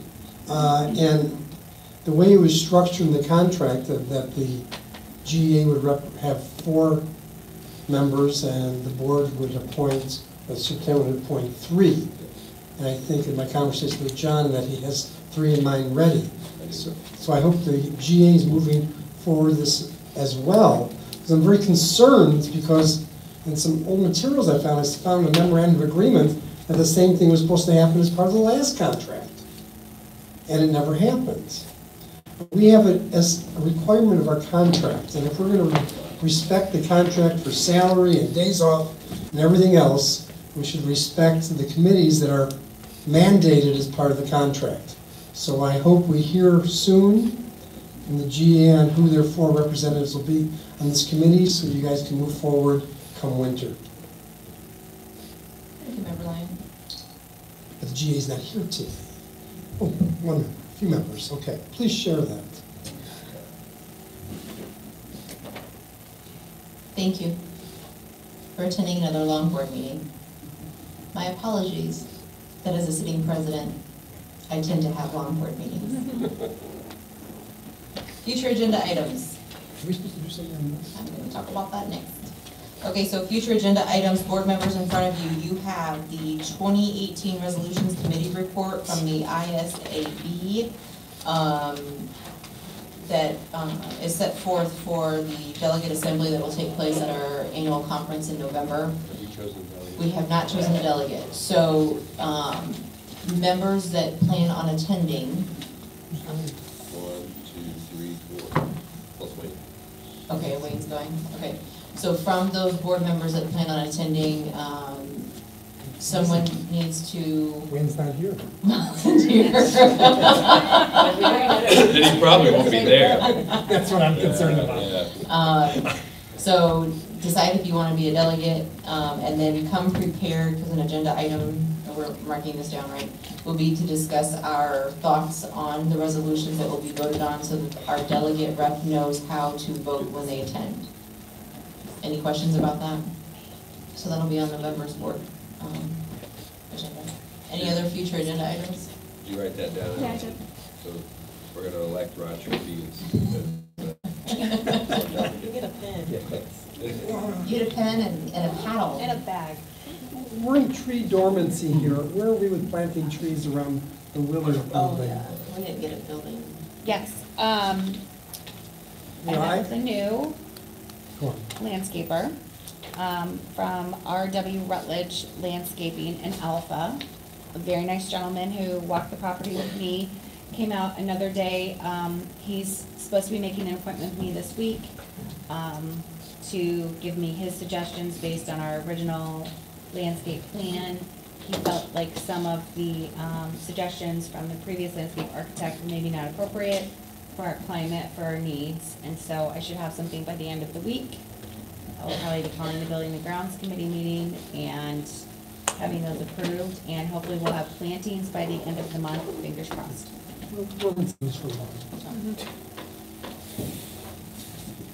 Okay, if there's no other future agenda items, our next meeting is set for Monday, November 12th at 7. Please look for more information regarding a couple of more forums regarding our building study and decisions moving forward. Thank you. Do I have a motion? So moved. Second.